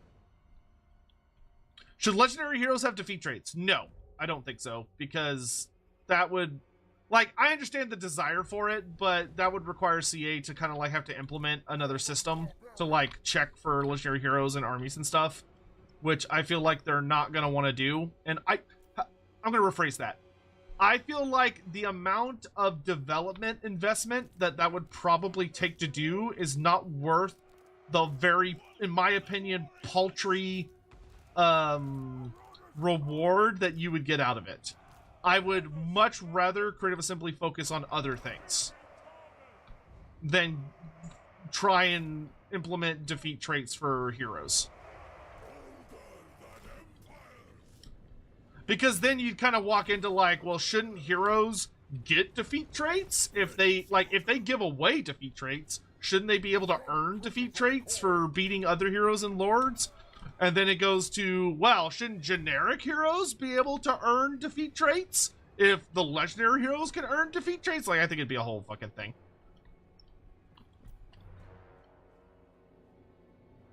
And I would just categorize that very much under not worth the effort.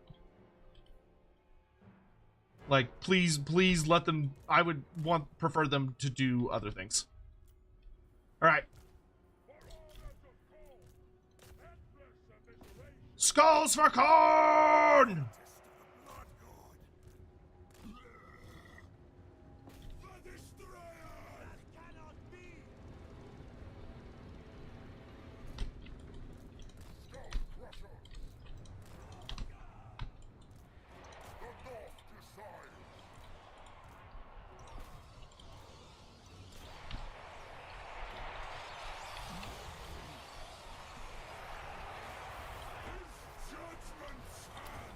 You gonna surround me?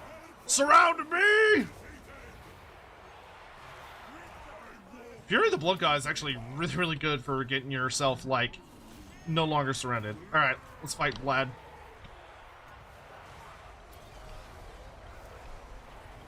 Come here, Vlad, I've got a bunch of bonus versus infantry. Just for you. Oh, I could also turn this unit of bats into Chaos Spawn here in a second. Haha!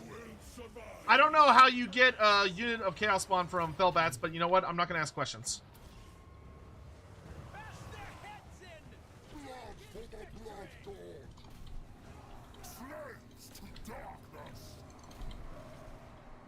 Skullcrushers of Khorne! Khorne's greatest warrior! Visit destruction! Cultist of the blood! My cultist is straight up not having a good time. See if I can get him out of here. Okay, ARBAAL is beating him. You're fighting Isabella. Destroy them!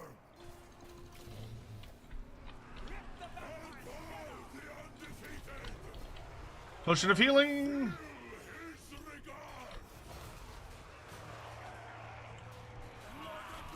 Alright, Vlad's dead. Now I shall deal with Isabella.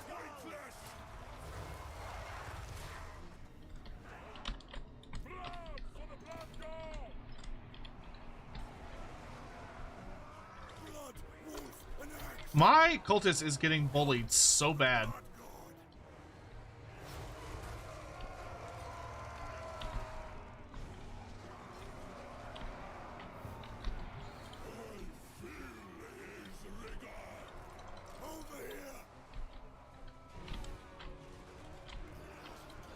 All right.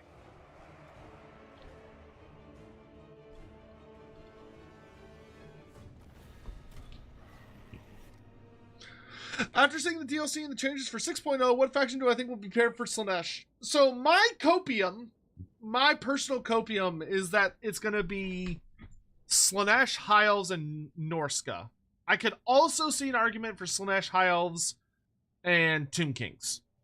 Those are my hopes. I think I would prefer Norska over Tomb Kings right now, but at the same time, I feel like Tomb Kings, you could do one DLC and you're done. Like, they're done. They're finished. Which would be very nice. So that's hard. Skulls to the Skull Throne.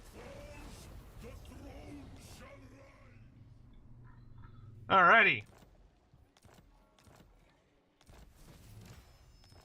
So that gave us a bunch of favor back. We also instantly spawned a Blood Host, which is great. Unbreakable Host! Hell yeah. Slaughter made manifest. No fleeing in this house. No, sir.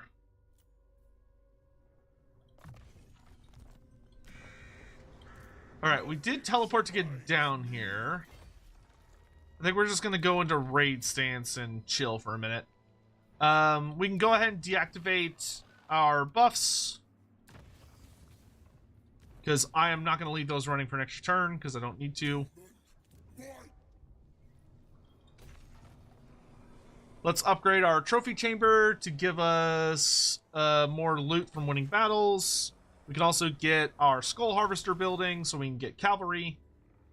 I'm going to wait for this tech to finish before I get my new lord. Because that tech will make them come in at a notably higher rank, which will be nice. And we'll just focus on our economy for the moment. Scion, thank you for another super chat. Barring lores of magic belonging to new races like Arabi, In, Koresh, and so on, I really hope we get at least 2 more lores. I'd like to see the lore of swamps for Framir. Well, it'd probably be either the lore of mists or the lore of the Finns. Probably, I don't think it'd be called lore of swamps. Yeah, it'd probably be the lore of Finns and lore of mists. And the lore of trolls for greenskins. Yeah, lore of trolls for greenskins would be really cool. Because we already have the Giant River Troll Hag. So all you'd have to do is just add the lore and just make the Giant River Troll Hags have that as an option. Which would be nice. Defeat Count Noctilus. Ooh. Only the best and the bravest are fit to face me. The embodiment of Khorne's furious wrath. Oh, we got the Destroyer of Khorne quest battle. Hell yeah. Also, hold on. I'm getting messages. Let me check that.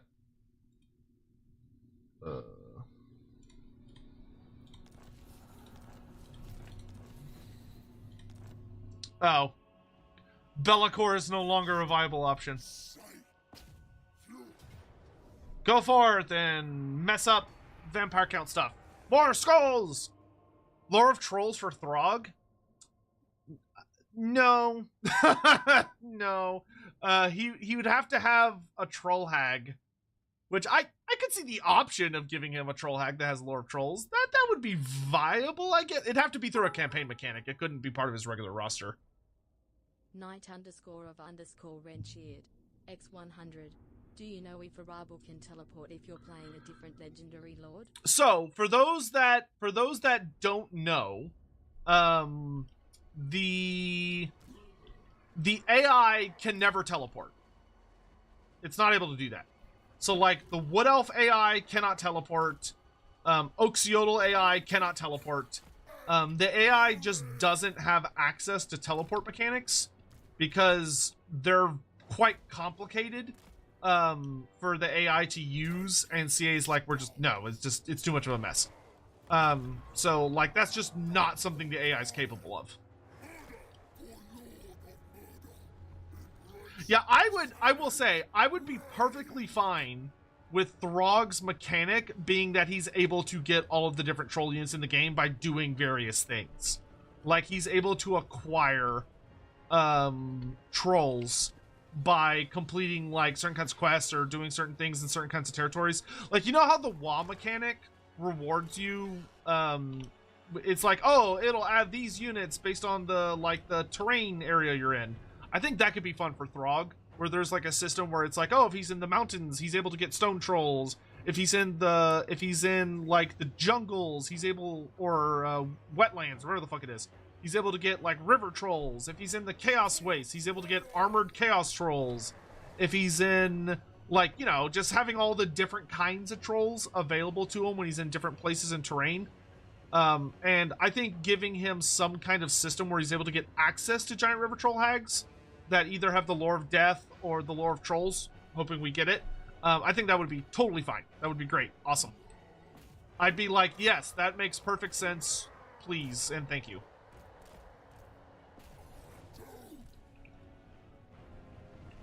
I'm gonna wait for them to kind of come out of the forest here.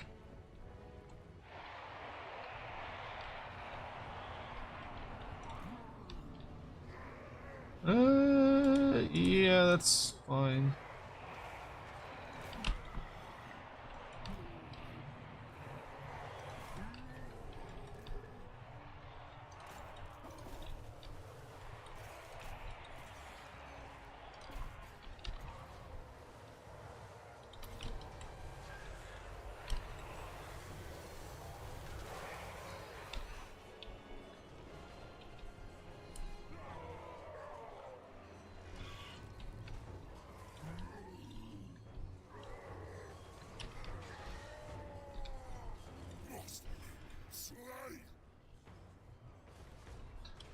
I think it'd also be fine for Throg to, like, through that mechanic, to be able to get access to things like, my brain just short-circuited. Dragon Ogres, because we do see him having Dragon Ogres in his monster horde. In one of the end time stories.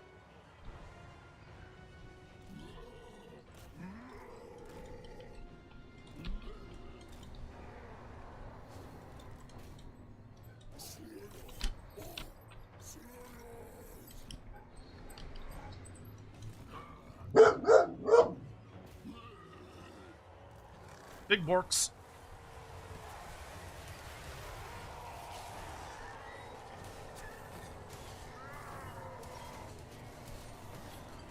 Any old factions update with mechanics? Yes, Greasus and Scrag are very, very updated. Also, all of the Greenskin legendary lords receive tweaks. So, like, Azhag has big buffs for the Lord of Death and Giant River Troll Hags now. Because they're like, oh, he's a death wizard, so he should buff death stuff, so he does. Like, Azhag has, like, I think it's 10% cheaper Winds of Magic cost for death magic faction-wide, so it's for him and the Giant River Troll Hags. And then he also gets +2 capacity at the start of his campaign for Giant River Troll Hags. Grimgor has better buffs for Black Orcs. Skarsnik has stock stance now. Wurzag is fucking bonkers now. Wurzag is like super fucking strong. So yeah, there's stuff going on.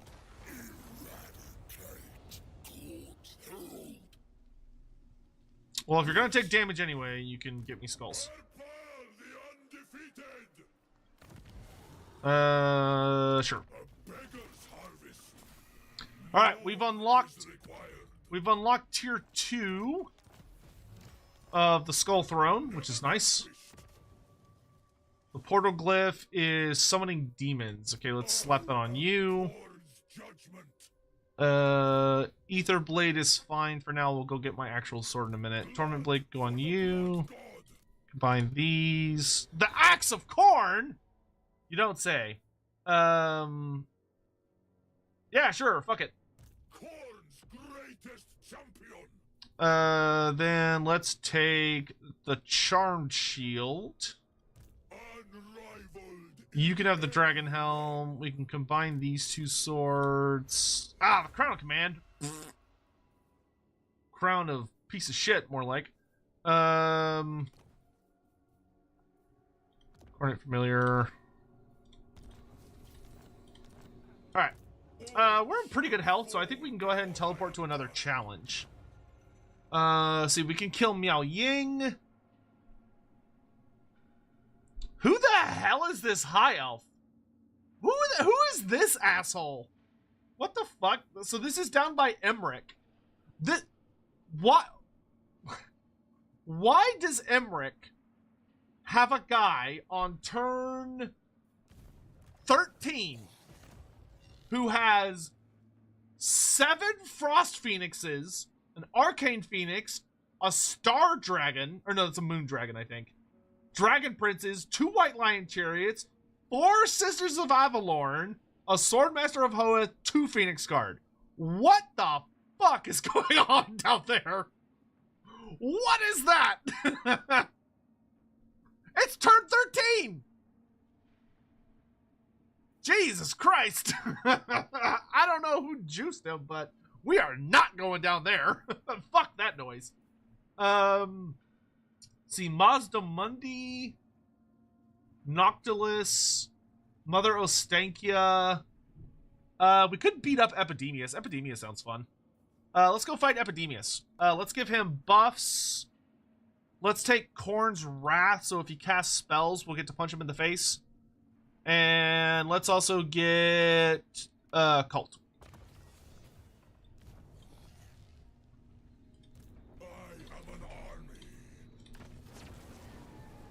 A strong shout. Ooh. Let us see. Favorite warrior, Khorne watches.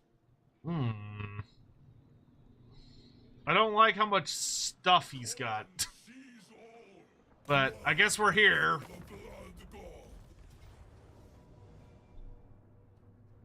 We might as well go fight him. What would the best new Norska legendary lord be in the Celestina Sea? Muna Mim. Muna Mim would be the best new legendary lord. The Famir Matriarch. So like a monstrous-sized Famir caster lord would be fucking sick. With a brand new lore of magic, which would be the lore of the Fens or the lore of Mists. And she would bring lots of really cool new monsters to the roster. Biofled, thank you for the super chat. I agree with the Borker. Bork, take that, you yard rodents. If by yard rodents, you mean people just outside. People who dare have the audacity to be outside of my home, probably walking their dogs or just enjoying the day. How fucking dare they come onto her turf and mock her by being where she can physically see them. The absolute bastards. If that's what you mean, then yeah, sure. Sadie gets so fucking upset when people walk outside. She's just like, how dare these fucking peasants come upon my lands and have the, like, walk in front of me. Walking in front of her, straight to jail. Straight to jail. No trial, no mercy, just jail.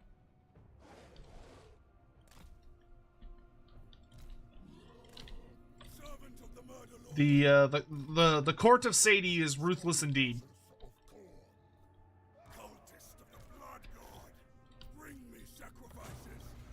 Kill all.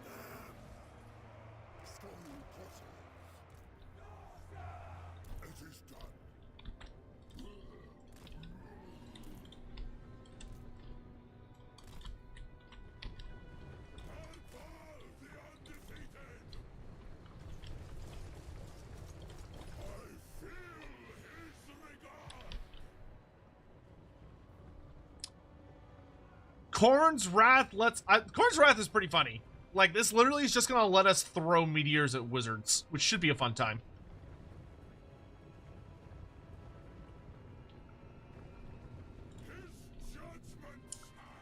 Hey, Epidemius! Oh, wait, Epidemius isn't a wizard. I'm an idiot. Hey, you, catch!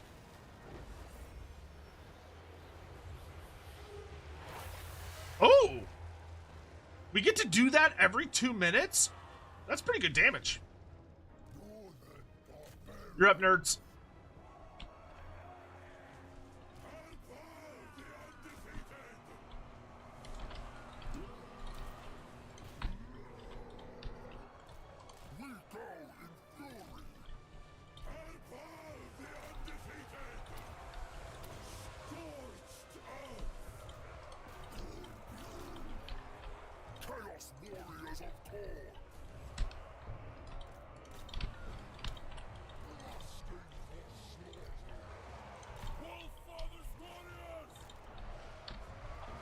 Oh no, he summoned nerds. Bitch.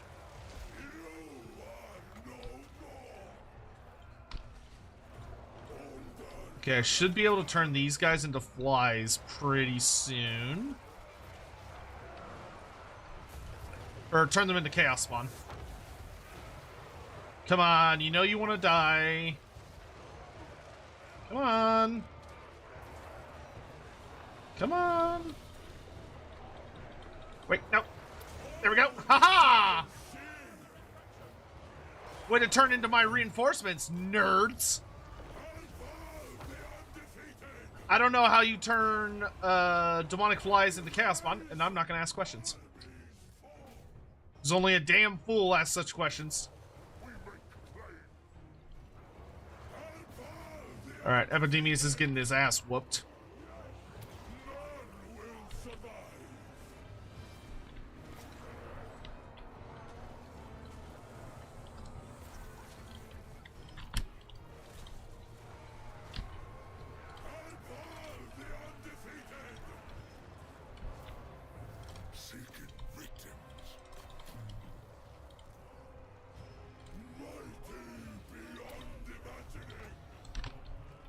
Any wizards? No, there's no wizards. Just this asshole.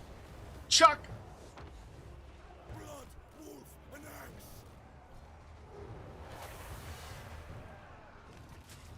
His judgment's hand. I march. Brothers in bloodletting. ARBAAL the undefeated. With unceasing vigor. Yes, he signals. I obey. It begins. Power of the wolf.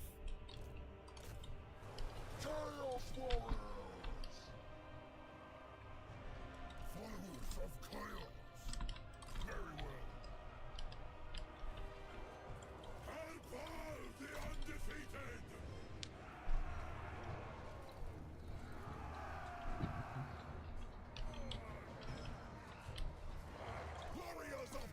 Some survivable fucking demons.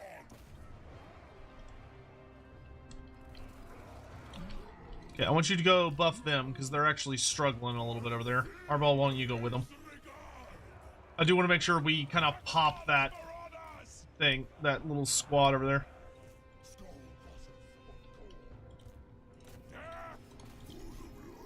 Into them!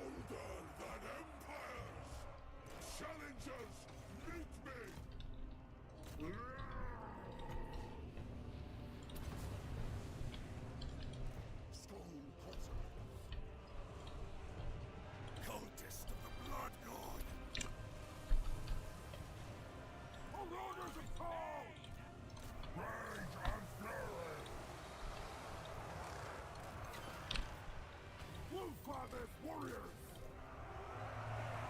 Rage and fury, cultist of the blood god. The Axe-Father's blessing.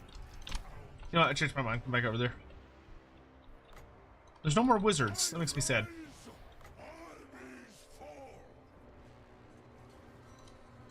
Resistance is pointless. Yeah, pointless. You hear that? Blow up.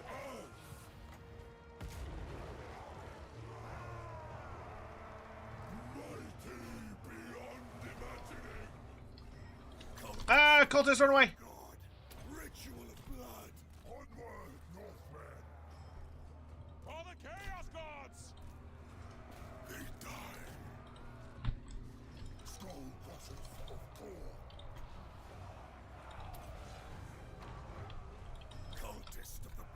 Good work, nerds. Let's go. Did you know ARBAAL's still a virgin because he's undefeated? Ah, yes, of course. That's what it actually refers to.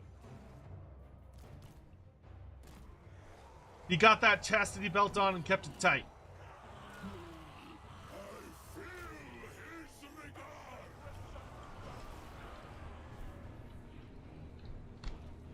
Yeah, skull crushers and blood crushers.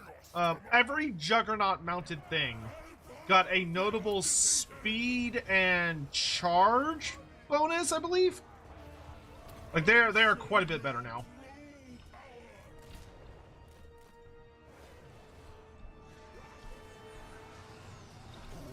Like they just feel a lot better.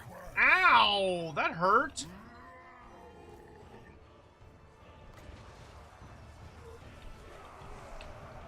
Could you stop throwing shit at me? That is very painful. I'm not gonna be able to make it over there in time.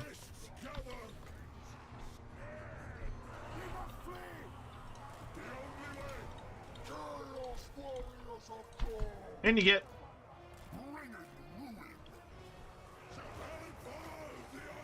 Damn it. Misclicked.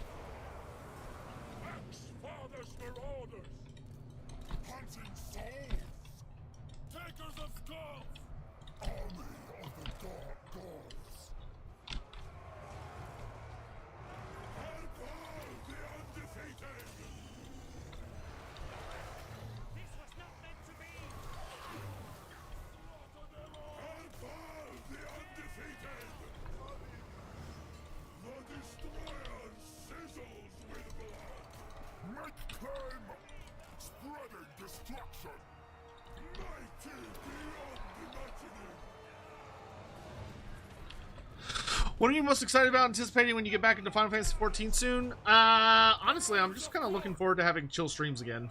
I am probably one of the very few content creators that is not generally a fan of embargo time.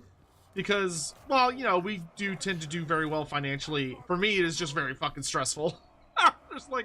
There's a lot of deadlines you're juggling, and shit's just crazy, and it's non-stop. And you feel like every second you're not online streaming or making a video, you're just like wasting time, like you're just wasting your life. It's like, what the fuck is wrong with you? You should be doing stuff right now. And I don't know, that's not really my vibes. I generally tend to prefer chill vibes. So I am very much looking forward to when all of this calms down. You know, we're kind of back to just enjoying ourselves.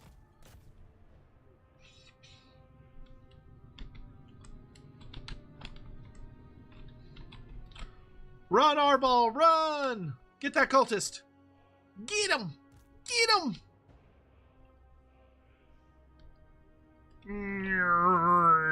Get him!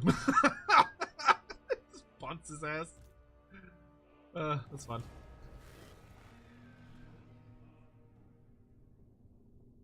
I will ask again. Is there an easy way to make ARBAAL more interesting? Would be that if he dies in battle, he becomes a spawn, and when the battle ends, he gets wounded. I disagree. Like, I understand the thought there, but if ARBAAL turning into a spawn is a one-way trip, like that's you're dead. Like you're worse than dead. You're not even given the sweet release of death. Like there's no coming back from that. Oh, his trait was better than I remembered it being. Okay, I'll take that.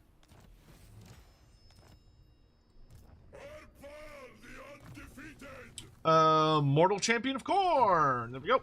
And then I'll take my last 2 points in Harbingers of Death. Serviceable. What a time. And then we're gonna grab 2 points in Gate of Khorne. Like, if he turned to a Chaos Spawn, I don't think it would make sense for him to, like, magically turn back into who he was. Like, the whole thing is that, you know, if he dies, he dies. As far as, like, losing is concerned. To me, that just doesn't make sense.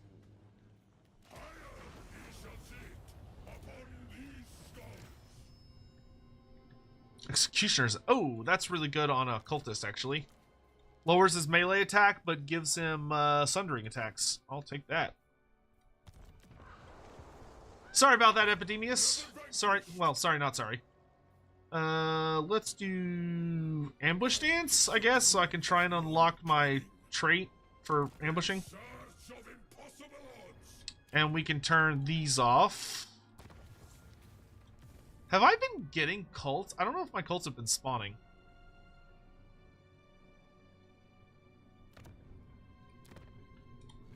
I don't think they have. That one might not actually be working.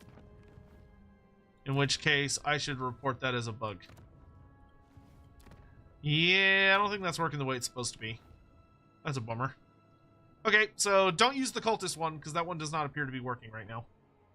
So hopefully I can get that fixed.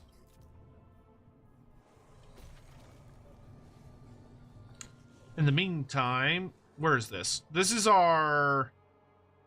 Okay. I was like, which settlement is this?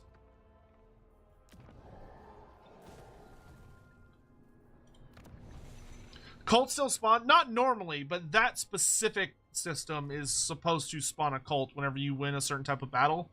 And unfortunately, it does not appear to be working. I guess we can just finish that off.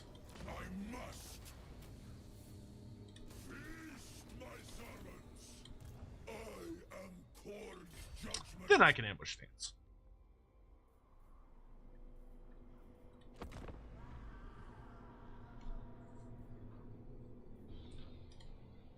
I did get a cult. I just burned the settlement down. Oh, you know what?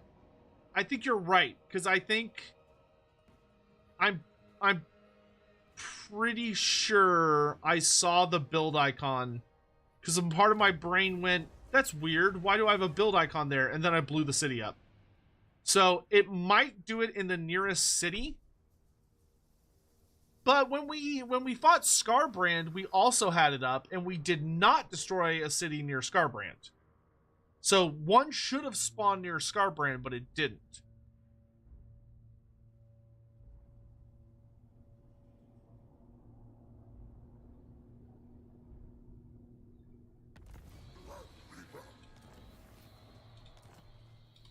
Oh, free Blood Reaper. That's nice. So, like, there should have been one there. But maybe Scarbrand blew it up?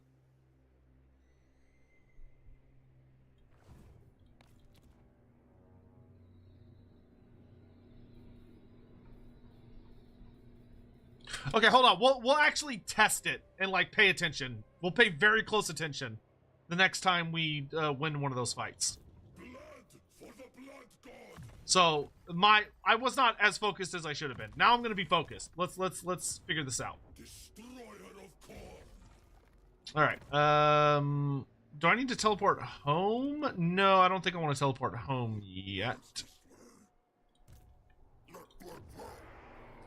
Okay, Stormfrack Mount. I want to build this building because this is our actual capital. So I want to build Simmering Anchor so I can make it that when I teleport home, I have like significantly reduced upkeep reduction. What does this building let me get? This lets me get basic chariots and axe throwers. I don't think I really need those. I'm gonna grab these skulls. And I think we'll teleport. I mean, I'm kind of beat up. Why don't we go visit? Wait, why can't I? Oh, because I'm in an enemy territory. Whoops. Okay, well I guess that makes my mind up for me. Okay, back to neutral territory. Let's. No. Okay, we're gonna sit here a turn, heal up. We'll go see Miao Ying next turn.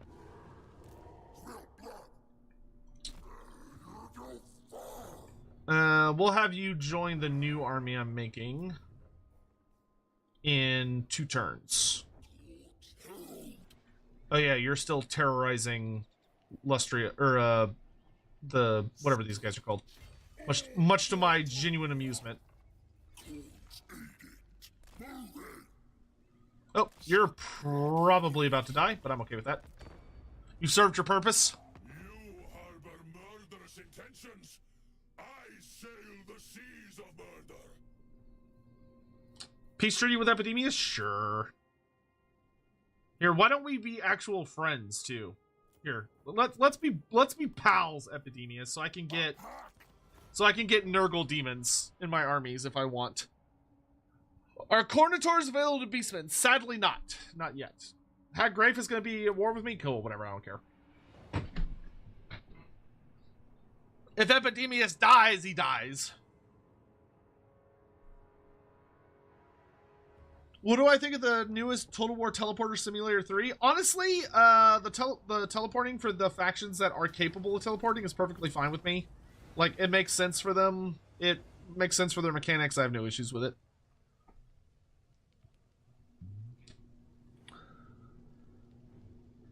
If I confederate ARBAAL and I lose with him, does he get the bad trait? I don't believe so. I'm pretty sure that's just if you're playing the ARBAAL campaign, not if you confederate him. Okay, one more turn till I hire my new boss man. All right. Miao Ying, here I come. Yeah.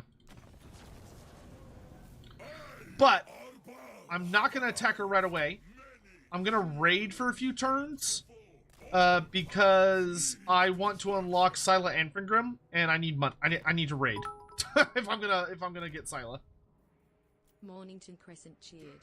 X100 is the cry for Stromful's floods for the Flood God. Goals for the Gold Throne? Sure, why not? Goals for the Gold Throne? Goals for the Gold Throne?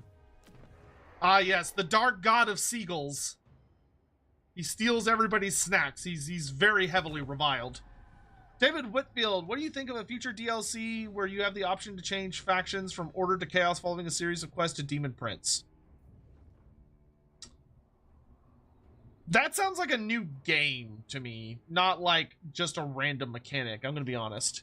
That's a lot. That's a lot.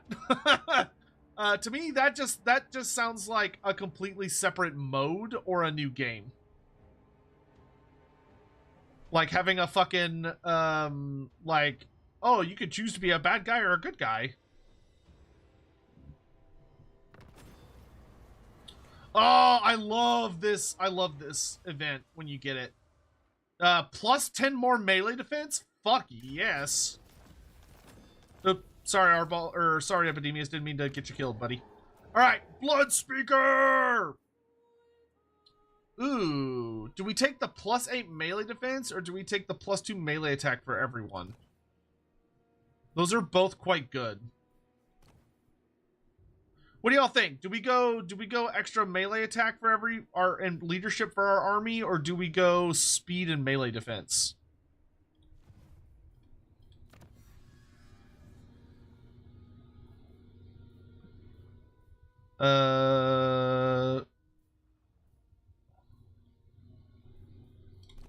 I would like to get Rage Within. The better to abandon reason. Discipline. Oh, he's a support character, so you should go more support. That's a fair argument. That's a fair argument. Very well. Say no more. Blood Speaker. Blood Speaker. Blood Speaker. Blood Speaker. So, Blood Speakers. Frankly, they're fucking amazing. Though pretty unique. So, Blood Speaker, what does he bring to the table, you may ask? Well, I'll show you. He has the Blood Sacrifice skill, where you can deal damage to the Blood Speaker himself, but he'll heal an allied unit while he's taking damage. You have Wild Abandon, where you target a allied unit. Hold on. That's her version of saying kill for Khorne, in case you didn't know. Ooh, I could do this, which is +3 recruit rank for all units. Because I'm gonna buy him an army. Hell yeah.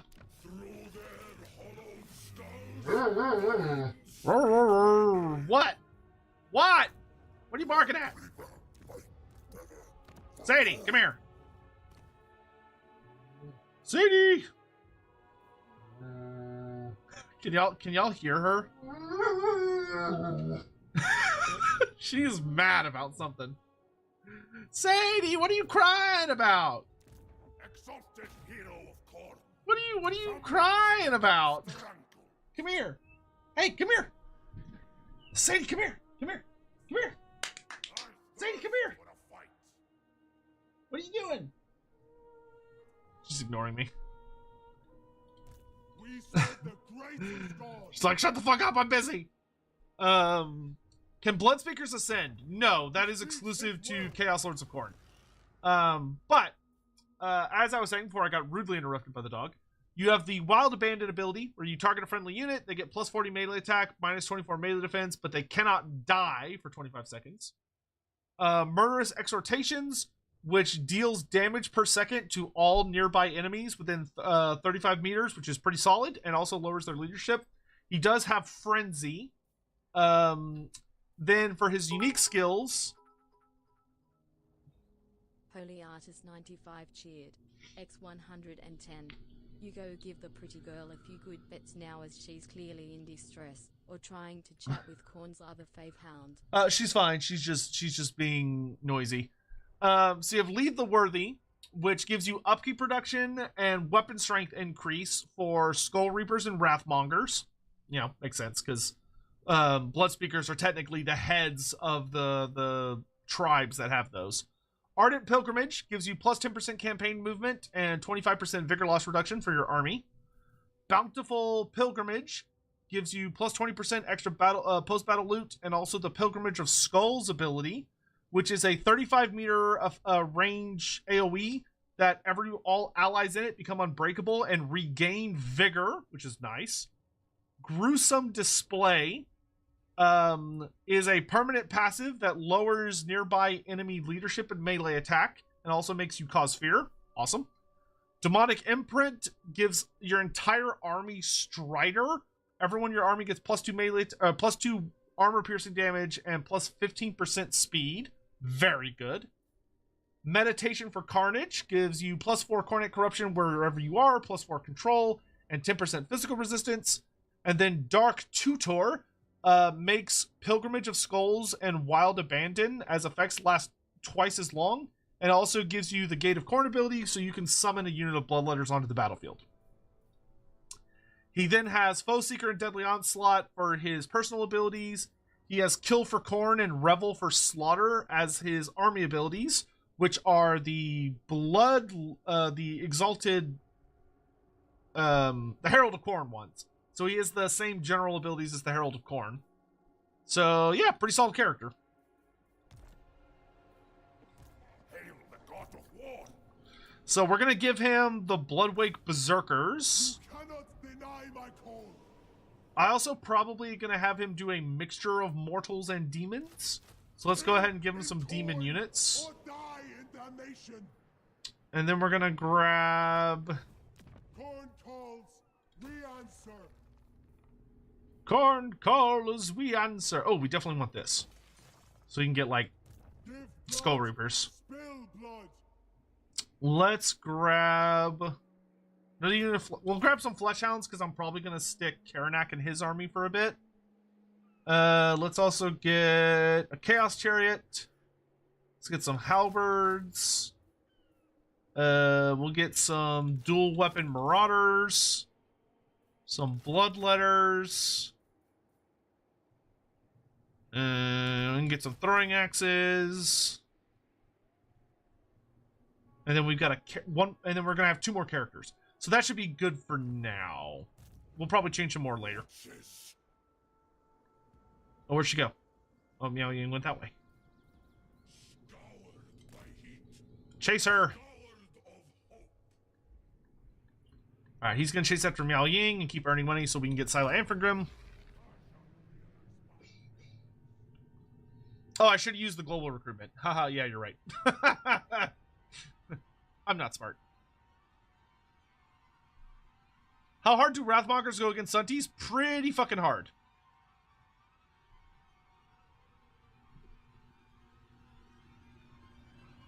Yes, I know, the global recruitment. I'm sorry, I forgot.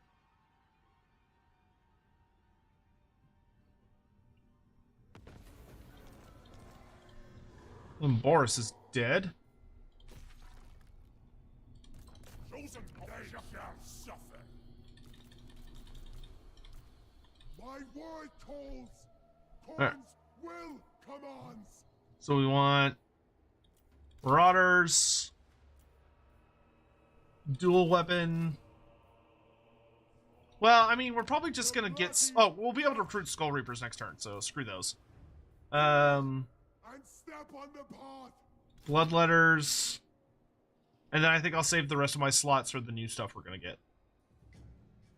Yeah, that's fine.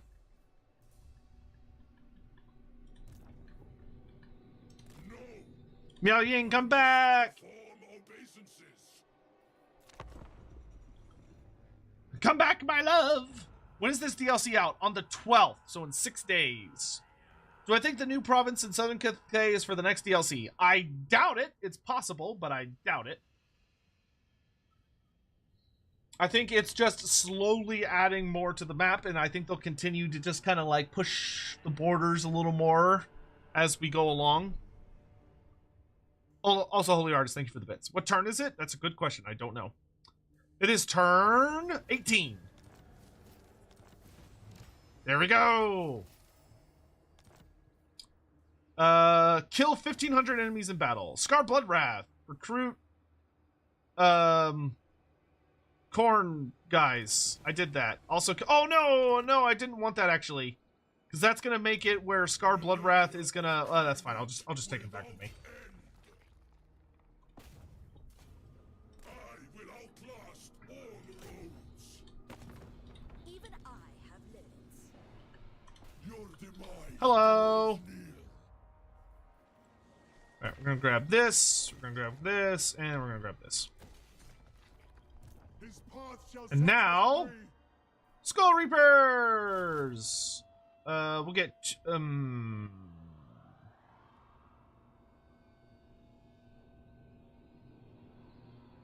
You know what? Screw the bloodletters. A blood ritual may be at hand. Let's do Skull Reapers. And then Chosen. Yeah. Yeah. We'll replace the Chosen with Wrathmongers later, but for right now, Chosen will suffice. Anyone want to be friends with me? No. I only want to be friends with, like, Chaos Peeps. No, nobody really of interest right now. Okay.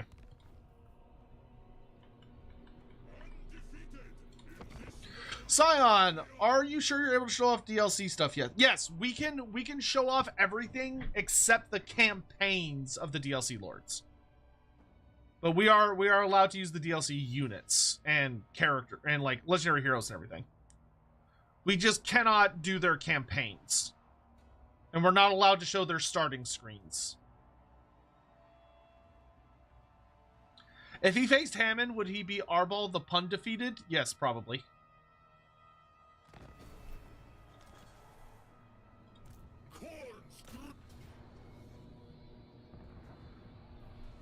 That's a lot of peeps. Are you inside the walls? You are, otherwise there wouldn't be siege equipment. Man, I don't want to deal with walls. Oh, I've got this thing. Give me endless fuel. So this will make it where we get a bunch of bonus growth, which I do like growth. Because I want a tier 5 settlement sooner rather than later. Alright, so he's going to be busy kicking ass and chewing bubblegum over there. The soul unbound. And you're going to be ready to march very shortly. You cannot deny my call. Could give you Brutes of the Hound. Yeah, that's fine. I kind of want the Brutes. Yeah, that's fine. Kill in Khorne or die in damnation. Cool, cool, cool. Yeah, that looks good. All right. Can Blood Speakers become Demon Princes? I don't believe so. I think that's exclusive to Chaos Lords. Oh, you're coming outside? Oh, you silly bitch. All right. Hold on. I just want to check and see he's still here. See? No. Okay, she ran away. All right. I was like, she's being very quiet. She must have run downstairs to go bark at stuff.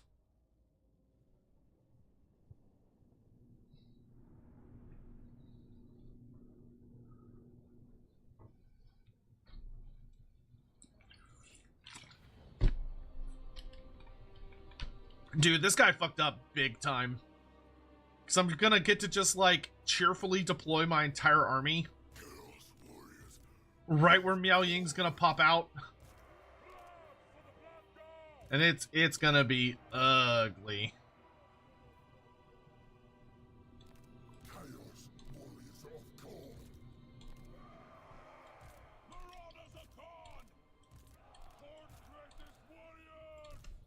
Like, this is gonna be a massacre.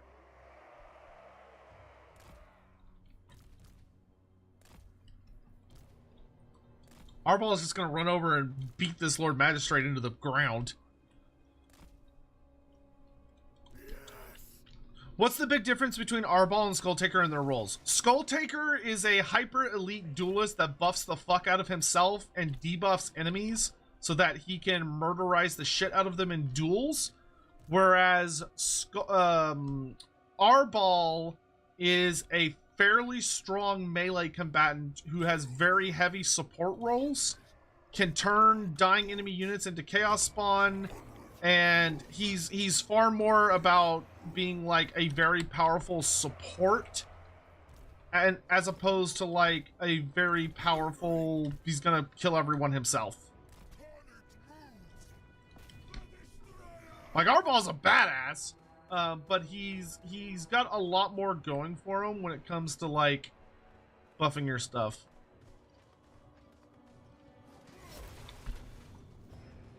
You missed!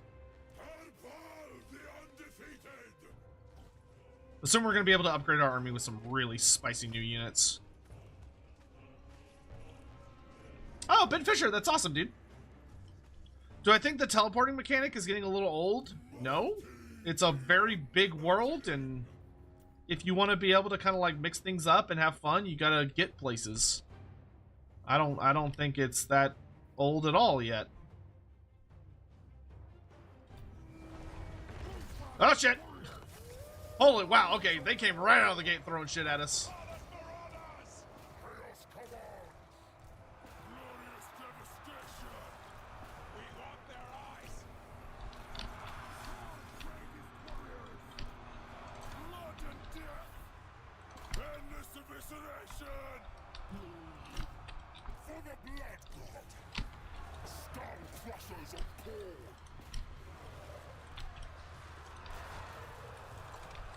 Wow, Miao Ying did not waste any time. That bitch came out swinging at us.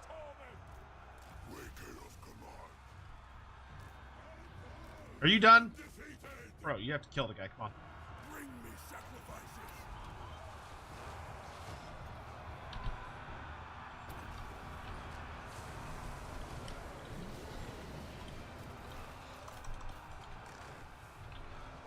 Furies, the sky junk!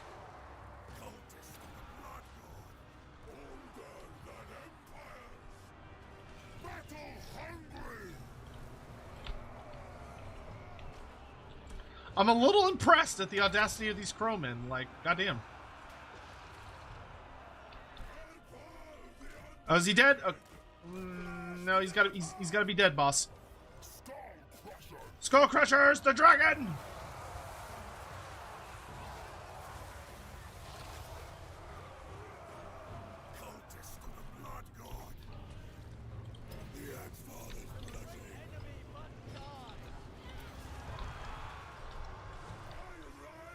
That magistrate just will not fucking die. Oh, those birds are actually beating the shit out of my dogs. There he goes.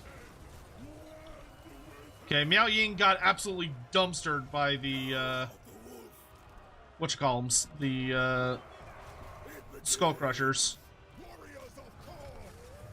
It's so nice that Skull Crushers are actually good now.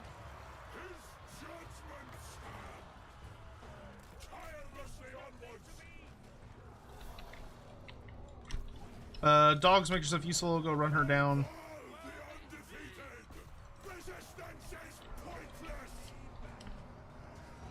I don't have any other flying units.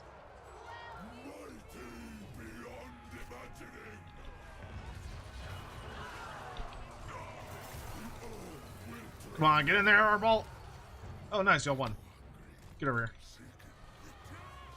And I'm gonna blow up. Boom. You turn to Chaos Spawn.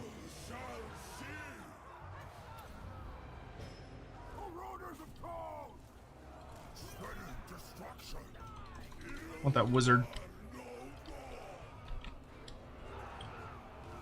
People are bitching about it on Reddit. Bitching about what? Oh, the teleports? That's a stupid thing to bitch about. If you don't want to use it, then just don't. Like, you don't have to use it. It's very optional.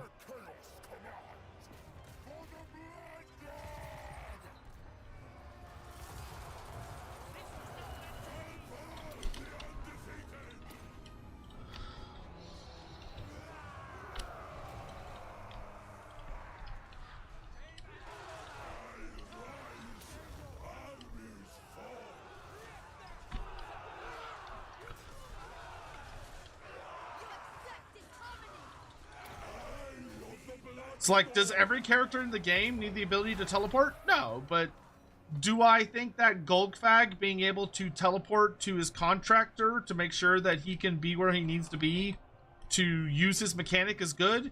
Yes. Do I think Uzul having the ability to teleport to lores that he wants to challenge is lore accurate and also gives him an interesting dynamic? Yes. Do I think that ARBAAL being able to appear in different places in the world to show up, kick the shit out of people that he sees as a worthy challenge, and then retreat back to his base is a good mechanic? Yes. If anything, I hope to see more teleport mechanics. Like, I want Wulfric to have a teleport mechanic. I don't remember if there's anybody else I think should be able to teleport. I think it's mostly just Wulfric.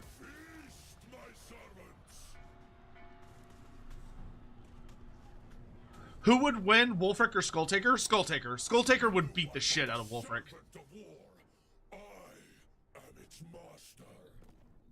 I'm not paying you shit, Ungrim. Get fucked. Before we are done, either I may take a liking to you or the destroyer. Azhag wants to be friends? Sure, why not? Why can Wulfric teleport? Because he has a ship that literally teleports in the lore. It allows him to, like, go to different... his ship is able to teleport to different bodies of water. The Sea Fang. Because it sails through the realm of chaos instead of sailing through, like, reality. Ooh, Nakari! Well, we gotta go beat the shit out of Nakari, right? We gotta go beat up Nakari. The better to abandon reason. I think I'm gonna save up so I can get this to tier 4 as far as growth goes. I must. Your fall is inevitable. Let's get Wally and Khorne's Chosen. Make my guys super fucking scary. Anything can serve bloodshed. Greater Gate of Khorne, which will let me summon a Bloodthirster. Gonna blow up this joint. Yeah, I need skulls. It's Scylla! Monkey, monkey, monkey. Let's combine these nerds.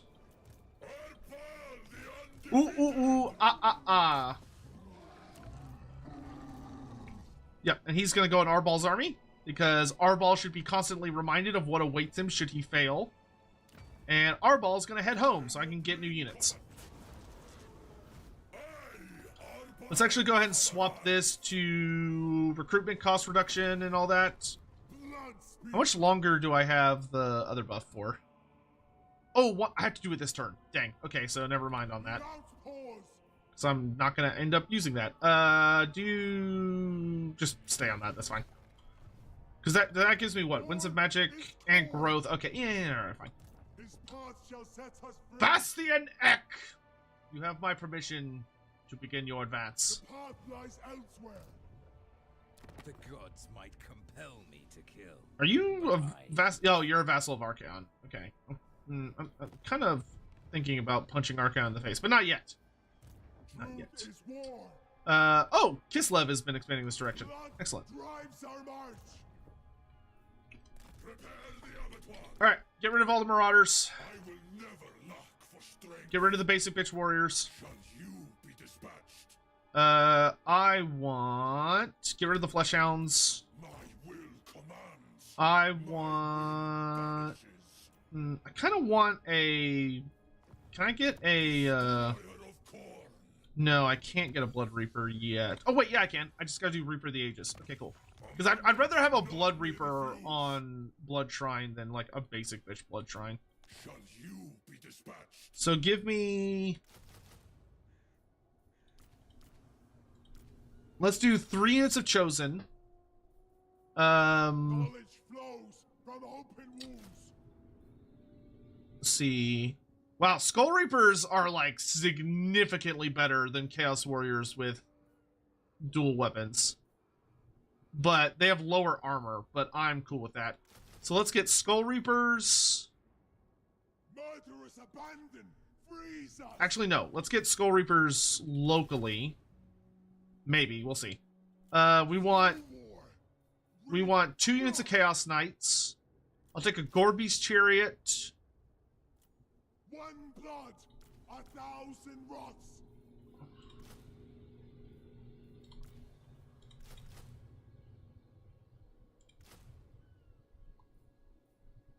Our teachings, brass, bone, blood.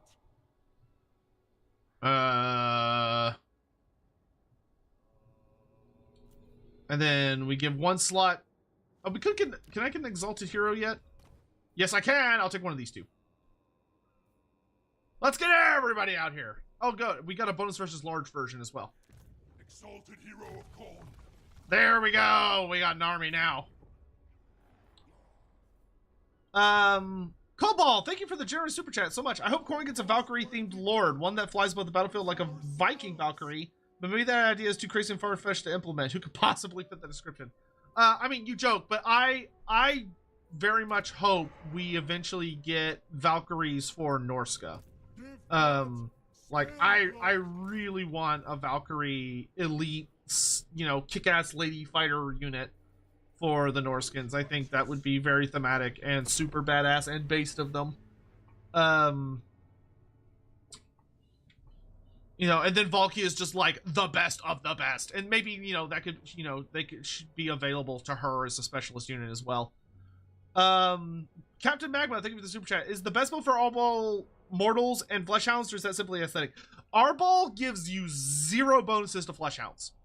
ARBAAL does not do a single goddamn thing for Flesh Hounds. He has no buffs to Flesh Hounds. He doesn't make your Flesh Hounds any better. You know, they're there.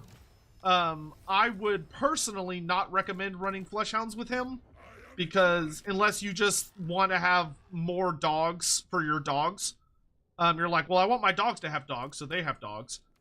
In which case, yeah, okay, cool.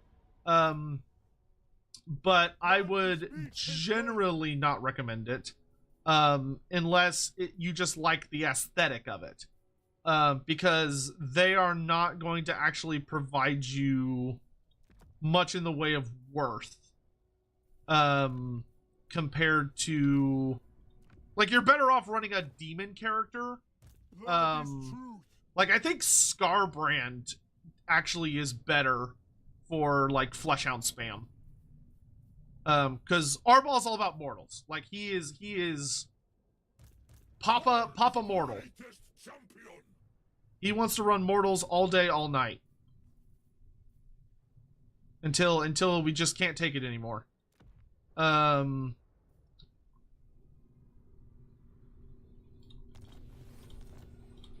Okay, now I can get a Blood Reaper. Hell yeah. Ooh, a tough one. Nice. Yeah. Join me. Join me. We're gonna have so many fucking characters in this army, and I'm okay with it.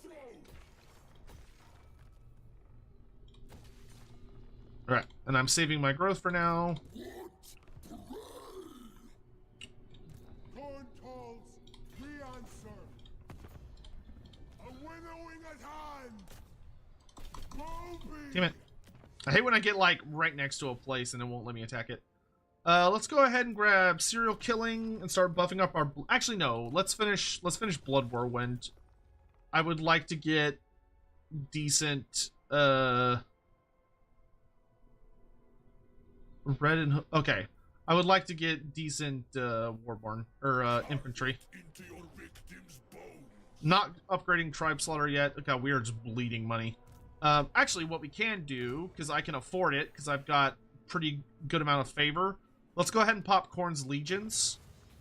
So that's going to drastically reduce our upkeep for a bit. Blood for the blood god. Which is cool. Our rock shall To Blam, dear Sotek, film your reaction when you watch the later Loremaster episode. It's bonkers. Also, is ARBAAL okay with Archaon and Boris so close? Well, I killed Boris, and Archaon is minding his own goddamn business, because you do start with a non-aggression pack with him, but yeah, I think it's fine. Can I show the skill tree of the monkey? Oh yes, good question. Good question. I shall show monkey skill tree.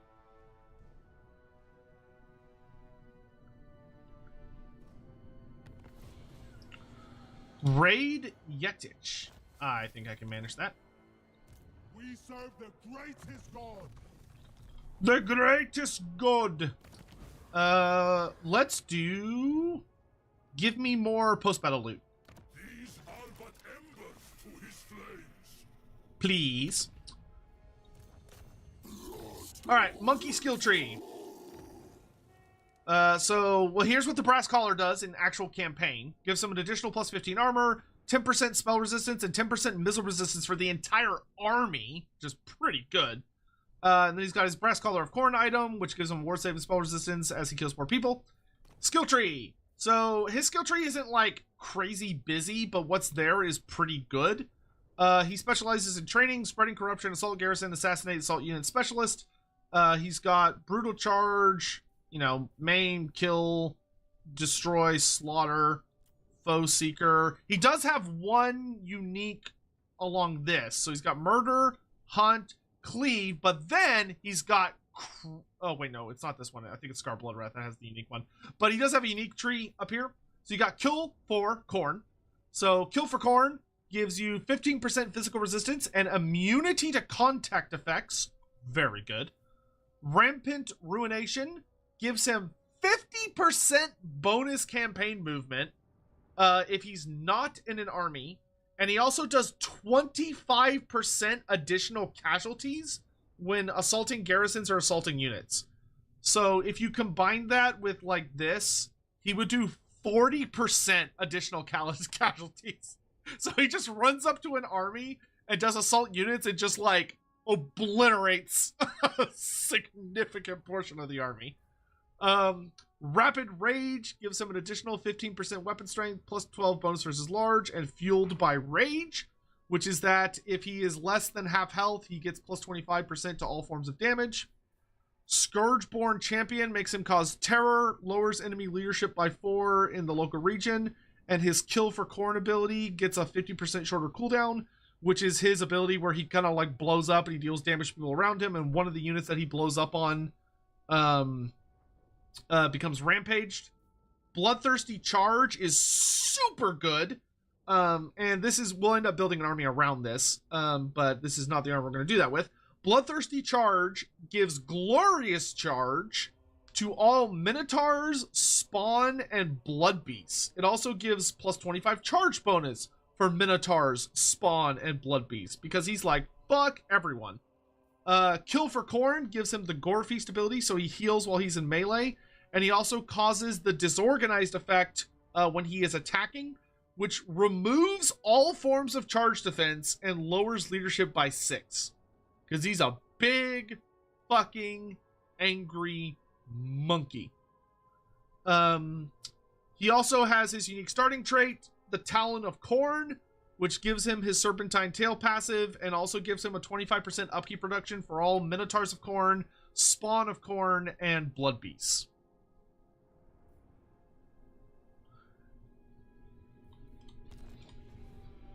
Grimmickles, welcome to the stream. Lovely to see you. Is this the base game, or is this one of... So this is one of the new... actually, if you got the base game, you would get this character for free once the DLC comes out on the 12th. So the character I am playing right now, you would get entirely for free, just for ARBAAL the Undefeated. He's a free DLC character, so you just get him. However, like this big monkey I just got is a DLC character, so you would need to own the newest DLC to get Scylla and Fingrim, for instance. But if you just bought Warhammer 3, you would actually get ARBAAL pretty much right away. Alright, ARBAAL. Time to go to war, buddy. A well-favored task. I was like, I should show off this battle, and then I saw how lame the enemy army is. But, like, I feel like I should still fight it. Eh. The blood calls. Wow, we lost way too many marauders. That's annoying. Okay, we are going to Skulls for the Skull Throne. The stone. Strip the skulls. The bloodied blood. We will fight a couple battles with this guy, because he is fun. In ourselves, the struggle. His path shall set us free. Shall set us free! Is a trial of its own. Alright, ARBAAL! Okay, I wanted to test the cult thing again. So let's turn on Vultures of Slaughter and leave that on. And then who should we go kick the shit out of? Archaon? Oh, Nakari! We gotta go beat up Nakari. Right? Gotta.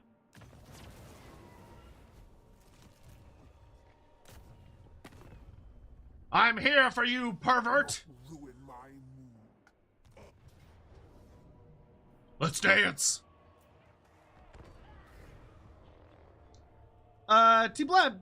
Oh, yeah, I saw that. Thank you. Yeah, I will do that. Laughing God, if you could, how would you turn Surtha Ek into a legendary lord? Also, thank you for your content. I would if I could. I think he would make a really fun, kind of like bonus gimmick lord. Granted, he wouldn't be my first choice by any means. Like, my dream team of lords for Norska are Wulfric, Throg, Muna Mim, oh my god, I can't remember his name. I can't remember his damn name.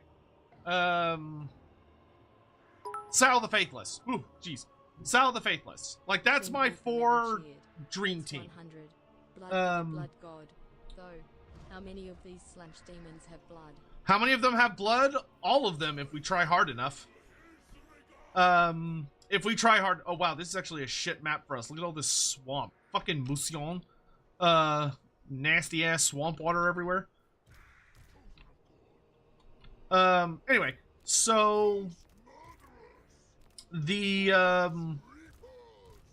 those 4 I consider, like, the must-haves. Surtha Ek could be a fun bonus. What I would do with him, I would give him a unique chariot mount. So I would have him able to ride an Ice Wolf chariot instead of just a regular one.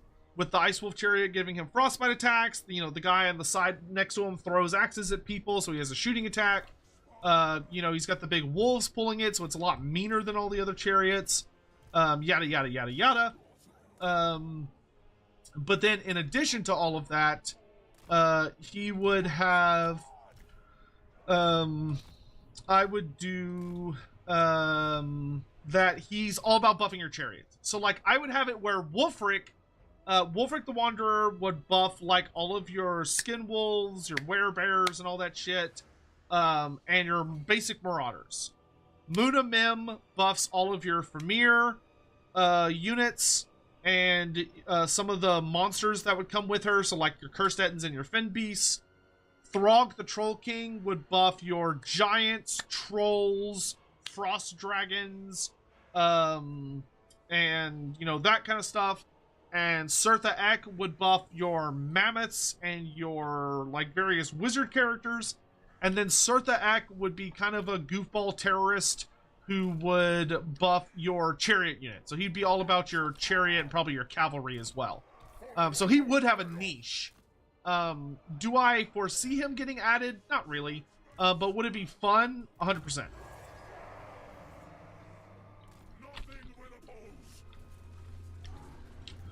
Monkey!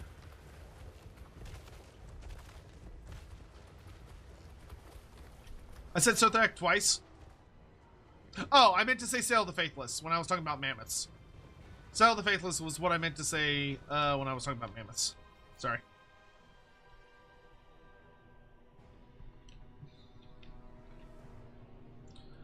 Gather my legions.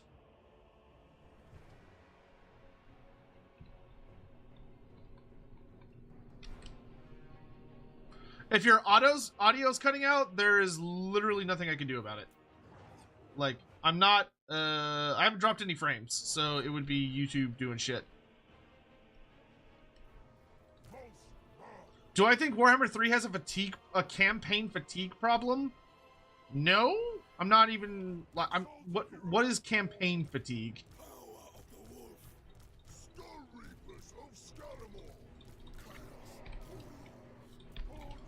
Like, define that for me.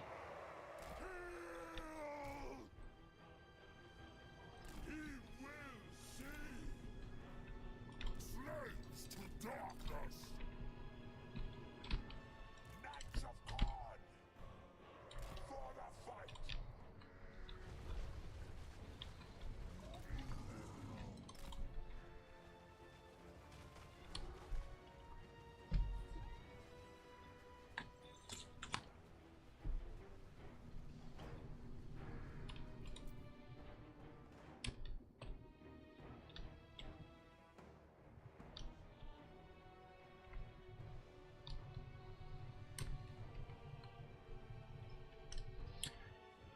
People stopping campaigns and starting them. I mean, that's a you problem.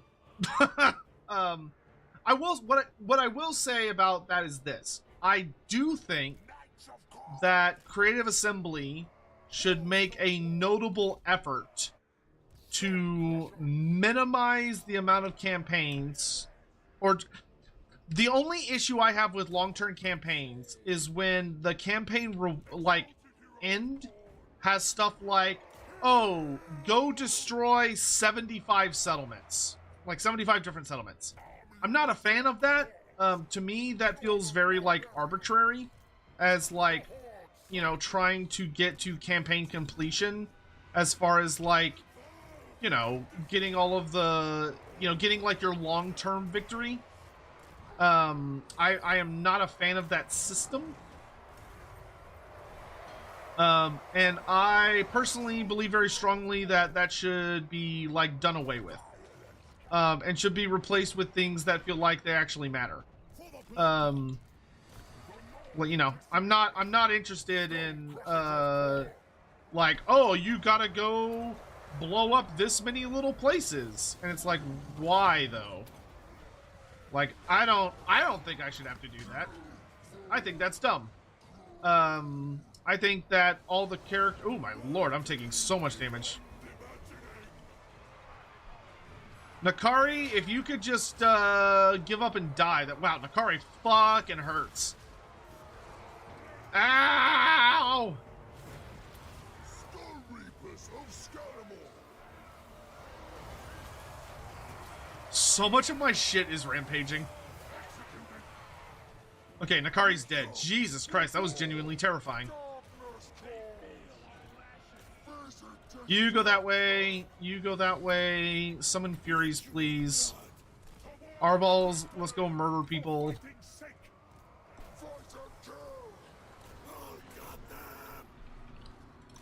Go chase people.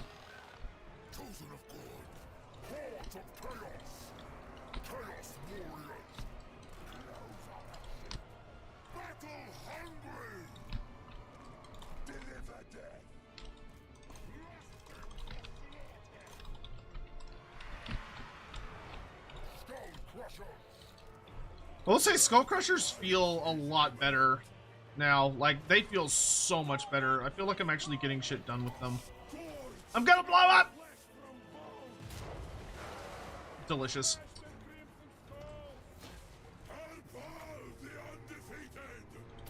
Turn into spawn, bitch!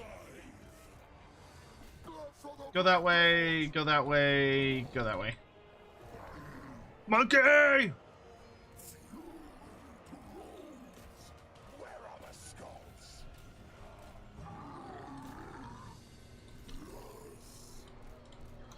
Kill them all! Mighty beyond imagining. Slanesh stuff is so annoyingly fast. I hate it. Good luck. This will free up Tyrion's evening. You're welcome, Prince Necklace. You're welcome. Thank you for the super chat. How should it look? I mean, all of them should just have, like, relevant things. Like, I'm fine with the ones where it's like, oh, take over, like, this space that's relevant to that character. Like, let's say you're playing as, you know, Thorgrim, where it's like, okay, you need to take over this list of holds. You need to make sure that you've completely killed off Skarsnik, and Gorbat Ironclaw, and let's say Queek Headtaker. You need to own Karazakarak, Karak 8 Peaks, Barak Var, Ekrund, and Karak Azul at minimum. Like, making the rewards, like, you know, thematic as far as you need to earn these specific places, or you need to own these, you need to defeat these specific enemies, or you need to have a certain amount of these units, or you need to have killed a certain amount, like, you need to have, like, wiped out these enemies. There's a lot of stuff you could do like that that I think works. Instead of just go around and bonk 75 different settlements. Because I think what happens to a lot of people is they get into the point where they've kind of won the little area that they've been fighting in. Like, they've defeated all their major enemies, they finally built up their empire, they've done everything, and the game's like, oh yeah, no, you got 50 more settlements, dude. And so they just kind of, like, pick a direction, and then you're just auto-resolving everything in front of you. And it can get tiring. You know, it can get tiring. I'm gonna sack this one, because I am happy to stick around here for a minute.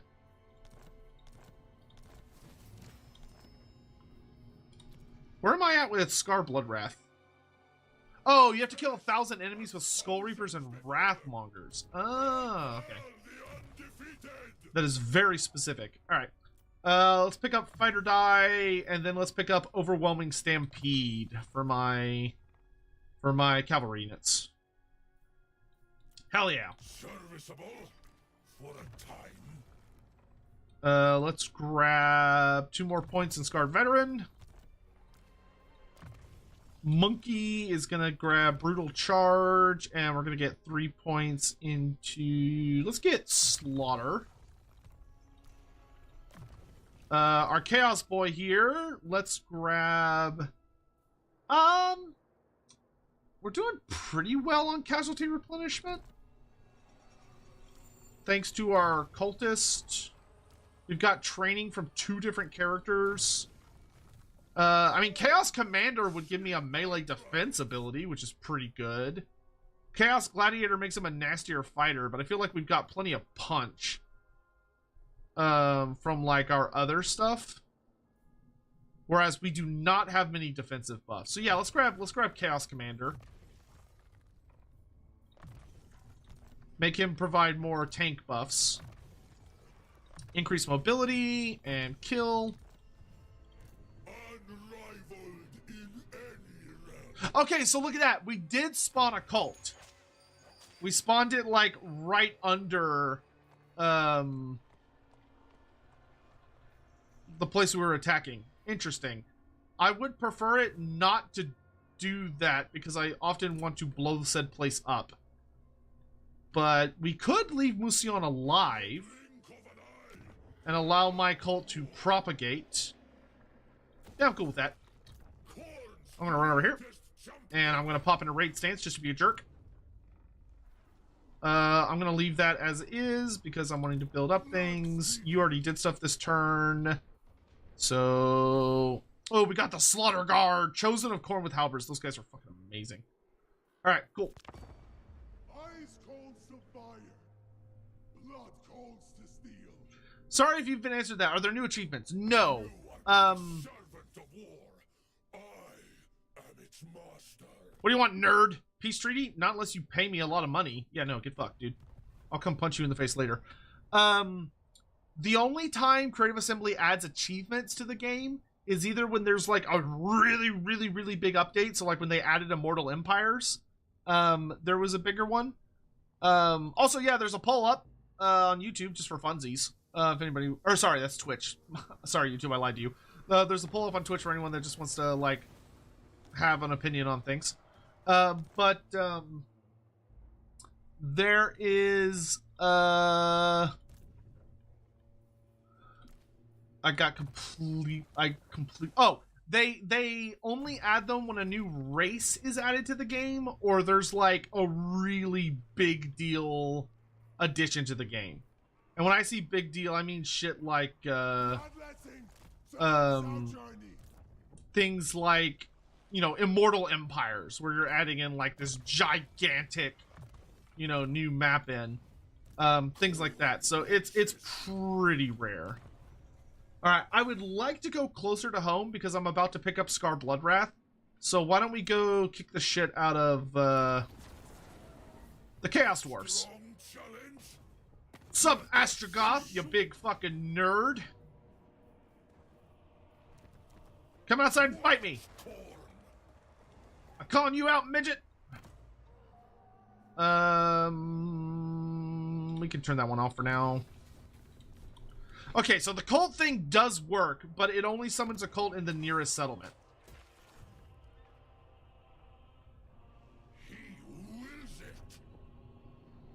You know what, though? I will go ahead and turn on both of these. So I'm going to grossly debuff myself, but get, like, a bunch of bonuses. I dig it. Do you think different actions should have different AI? That would be nice. I don't know how difficult that would be to implement, but it would be cool if, like, the aggressive factions tended to play more aggressive. Right now, the game is mostly around that there is a... Generally speaking, there is a defensive AI and there is an offensive AI. And it's, if the AI attacks you, then you get, if the AI attacks you, it is going to be aggressive. So it will come at you. If you are attacking it, it tends to be more defensive and kind of hold back. Chastity through carnage. Which sounds hilariously nerdy. I definitely did not do this, but I'll take it, whatever. Nice, we got Blood Whirlwind, cool. Alright, let's go back to pillars. I would very much like to get, if I could get Skulls for the Skull Throne. I'm gonna need that soon. Alright, still waiting on that. These people are super fucked, but, how many more kills do I need for Scar Bloodwrath? I need 165 more people. There's 165 people here. Oh boy, it's Scar Bloodwrath time. I'm just gonna let my Skull Reapers rip these people apart. I'm just gonna leave the rest of my army back and let the Skull Reapers have their way with them. My back. Any stuff in the patch we don't know about yet? Like interesting locations. No, there are no interesting locations, which I am genuinely very sad about. I have told CA that I love interesting locations and they should make more of them. But they did not have time for this this DLC or this patch. But there will be more in the future, but just not for this patch. We'll let our blood speaker go with them. Forward!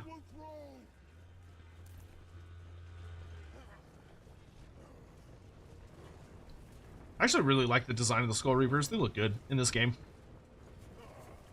Because they're actually the size they should be. It was so weird when they were released for Warhammer, or Tabletop for the end times, because they were so big. Like, they were massive. Compared to, like, all of the other models in the game. They looked very silly.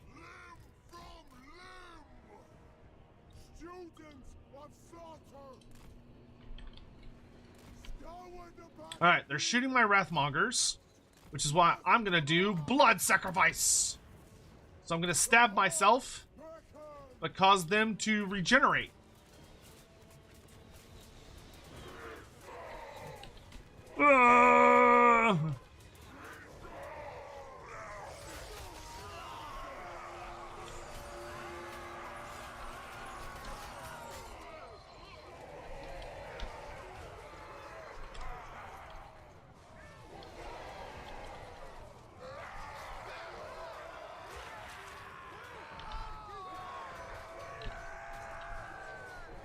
Oh my god, Skull Reapers are not having a fun time with those arrows. I need to make them invulnerable to dying.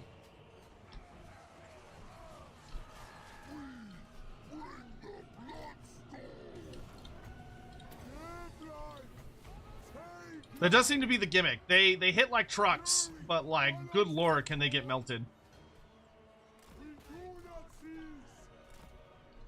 So if I run over here, I can do Murderous Exaltations, which will deal damage. Oh, that's a cool effect. It's like Khorne's wrath boiling out of the ground.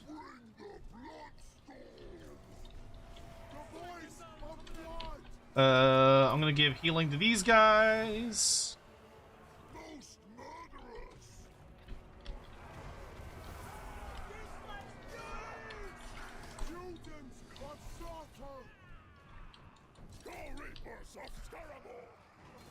Scuttleball Tribe! Are affiliate links only available on release? Yes, I will advertise those very heavily when we're a little closer. Ooh, excuse me, goodness. Mornington Crescent cheered. X100. Just had an alert. We are getting 70 miles/hour sustained winds closing in. Ew. Hunting. Going to hide from the sky. Mornington Crescent, be safe, my dude. Yeah, please be safe.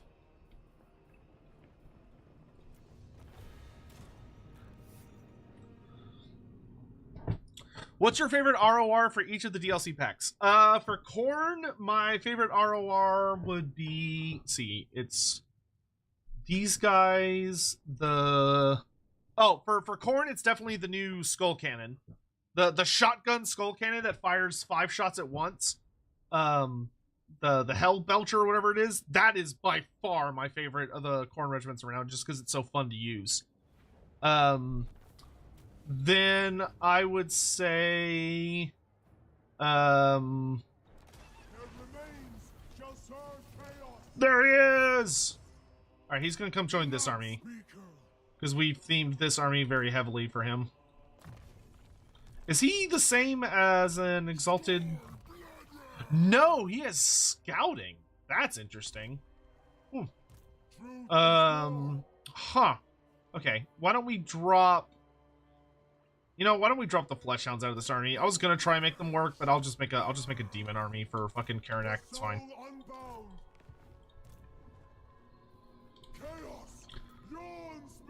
So we got Scarblood Wrath.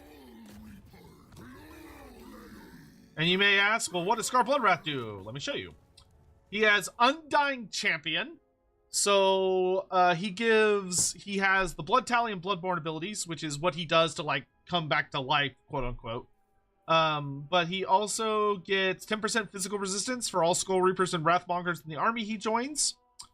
As far as his skill tree goes, he's got, you know, the typical Khorne thing. He does have... I could have sworn one of these two goofballs had a... Wait. I will end you.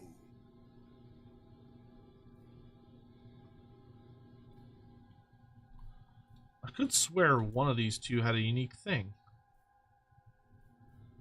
Huh, I must have hallucinated it. I guess I did. So Scarblood Wrath, what does he bring to the table? So he has an ability called Roam the Wastes. Roam the Waste gives him the army he joins 10% campaign movement, minus 50% vigor loss reduction, and 10% speed in battle. Reborn in Slaughter makes him basically come back the next turn after he dies. He gets 10% physical resistance, and he gets the Hellblade passive, which is when he gets more than 80 kills, he gets a fat 20% damage buff to all of his damage. Murder Lust increases the battle healing cap for Scarblood Wrath himself by 50%. He also makes it where he gets 25%, your army he's in gets 25% more kills from skulls, and he gets 2 more uses of Bloodbound, or Bloodborne. So that means he gets down to less than 25% health, gets a big boost of healing. Gets down to 25% health, gets another big boost of healing. Gets down below 25% health, gets another big boost of healing. So he becomes very, very, very hard to kill. He has Blunt Instrument, which is +5 melee attack, +5 melee defense, +15% weapon strength. Leader of the Scaramore, which this one's really good for the army that I'm going to be building with my Bloodspeaker. He gives 15 armor, rage, and 15% upkeep reduction for Marauder units, Skull Reapers, and Wrathmongers. And then he has Eye of the Bloodstorm, which makes him cause terror, gives him Berserk from like the Norskin Berserkers, and also +40 armor piercing damage. We serve the greatest god. So he's definitely going to be our big boy focus for this little army. So we will probably end up switching out like our Chosen. We'll switch out our Chosen for Wrathmongers. And then we might switch out even the Chariot for either another unit of cavalry or maybe another unit of dual wielders. But yeah, so we got a thematic build going, which is going to be cool. Oh, I don't have enough movement left to do that, so I'm just going to move here and do that. Okay, I do need to keep an eye on the time.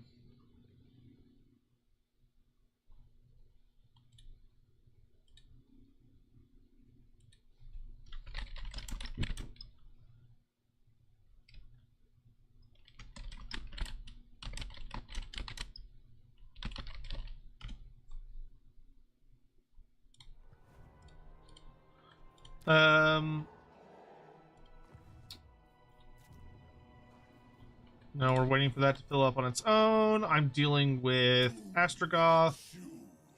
Your demise draws near. We're almost at the point where we can get a third army. Michael, thank you so much for the super chat. I really appreciate it. Token of appreciation for your hard work. Really appreciate it. Bless you with the sneeze. Thanks. You want peace with me, Nikari? If you pay me money. Okay. I'll do anything for money. Oh, sorry. The other regiments of renown. I would also do... So the Skull Cannon is my favorite Khorne regiment of renown. For Ogre Kingdoms, it's the Pigback Rider, it's the Bretonnian Pigback Riders, the Yeti ROR.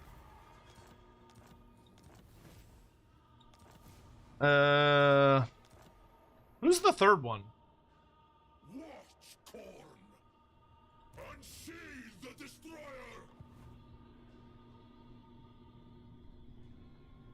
Oh, the Ashen Maneater. Oh yeah, Ashen Maneater. Easy. Easy. Not even a challenge. So the Skull Cannon, the Ashen Maneater, and for Greenskins, it's Ruglug's Armored Orcs. Because they're very unique. I must. Though I do like Forest Goblins so much that Snagla's Bolt Thrower pulls at my heart a little bit, I'm not gonna lie. I'm doing okay on skulls. Give me more. Let's sack and get more money. Hooray, that's terrible, but at least I got more spell resistance, I guess. ARBAAL the undefeated. Undefeated! Let's start grabbing some combat buffs. Make ourselves a true menace. Baubles of war. The bubbles! Why don't you grab missile resistance, because you're up on a big ol' war shrine. Let's grab a point and kill, and then foe seeker. And then let's grab a point in training, and yeah, we'll take Vengeful Scorcher. Unrivaled in any realm. Let's grab Slaughter for you.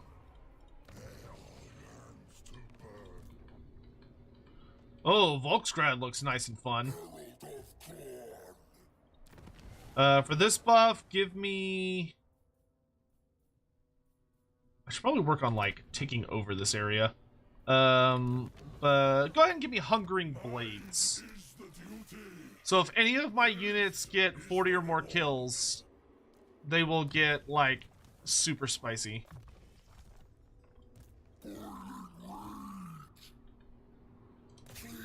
You can attack Plesk.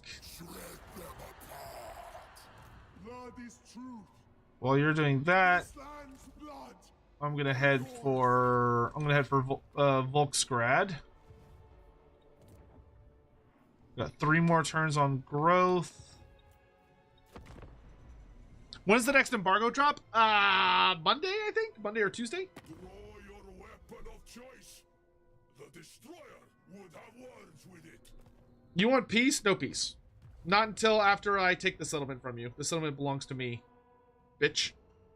Have the Beastmen finally received the Minotaur's Accord? No, they haven't. I've been bitching at CA a lot about it, and they still haven't done it yet. So basically the reason boils down to CA has to redo the Rewards of Dread panel for unit upgrades. The current one is basically like too overstuffed. There's too much going on. So they decided to, they're not messing with it until they rework the Rewards of Dread panel. Because it's a little too full. Yeah.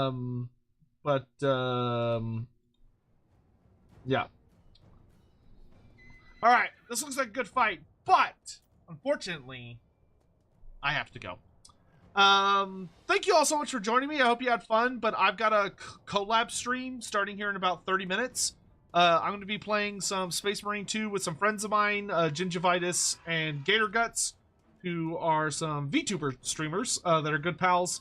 You may have saw us play Vermintide about 2 weeks ago, but we're playing Space Marine 2 tonight, and I agreed to do that a while ago, and I've got to, you know, keep my word.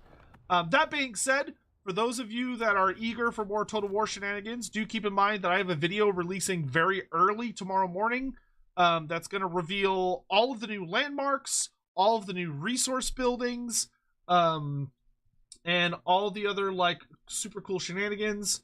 That's going to have some cool gimmicks. So please do check that out. It'll be out tomorrow, probably at like 6 a.m. CST. So that should be like noon for British folk. So look forward to that. And that video is actually sponsored by CA, so that's nice. And of course, I'll have lots more stuff coming out in the future. So we will continue the ARBAAL campaign another day. We're probably not going to continue it tomorrow. Will I be streaming the collab? Yes, I will be streaming right here. I'll be streaming the exact same spot. YouTube, you'll have to move to a different lobby. But I'm not going to do it like in this space. I'm gonna take a break and go get some food and stuff, and you know, use the bathroom and walk around a bit, play with my dog for 30 minutes, and then we'll come back and play some Space Marine 2. But I will be streaming it on Twitch and YouTube. So if you want to just hang around for a bit and come back and join me for that, I would super duper appreciate it. If you want, if you are like, nope, I'm only here for the Total War, that's totally cool. You know, I get it. Trust me, I get it. So if you're leaving for the day, I hope you have a wonderful day, and make sure to, you know, take care and have a good one. And yeah, I'm not going to do any raids or anything because I'm about to stream again here in just a little bit. So it would be silly to do that. Anyway, take care. I will see you guys later tonight. And if not, if you're winning more Total War, then I'll see you tomorrow. Tomorrow, I think we'll kick around with like some Scrag the Slaughterer, maybe some Skarsnik, a couple other things. And we'll do it then. Thanks for watching, guys. Bye.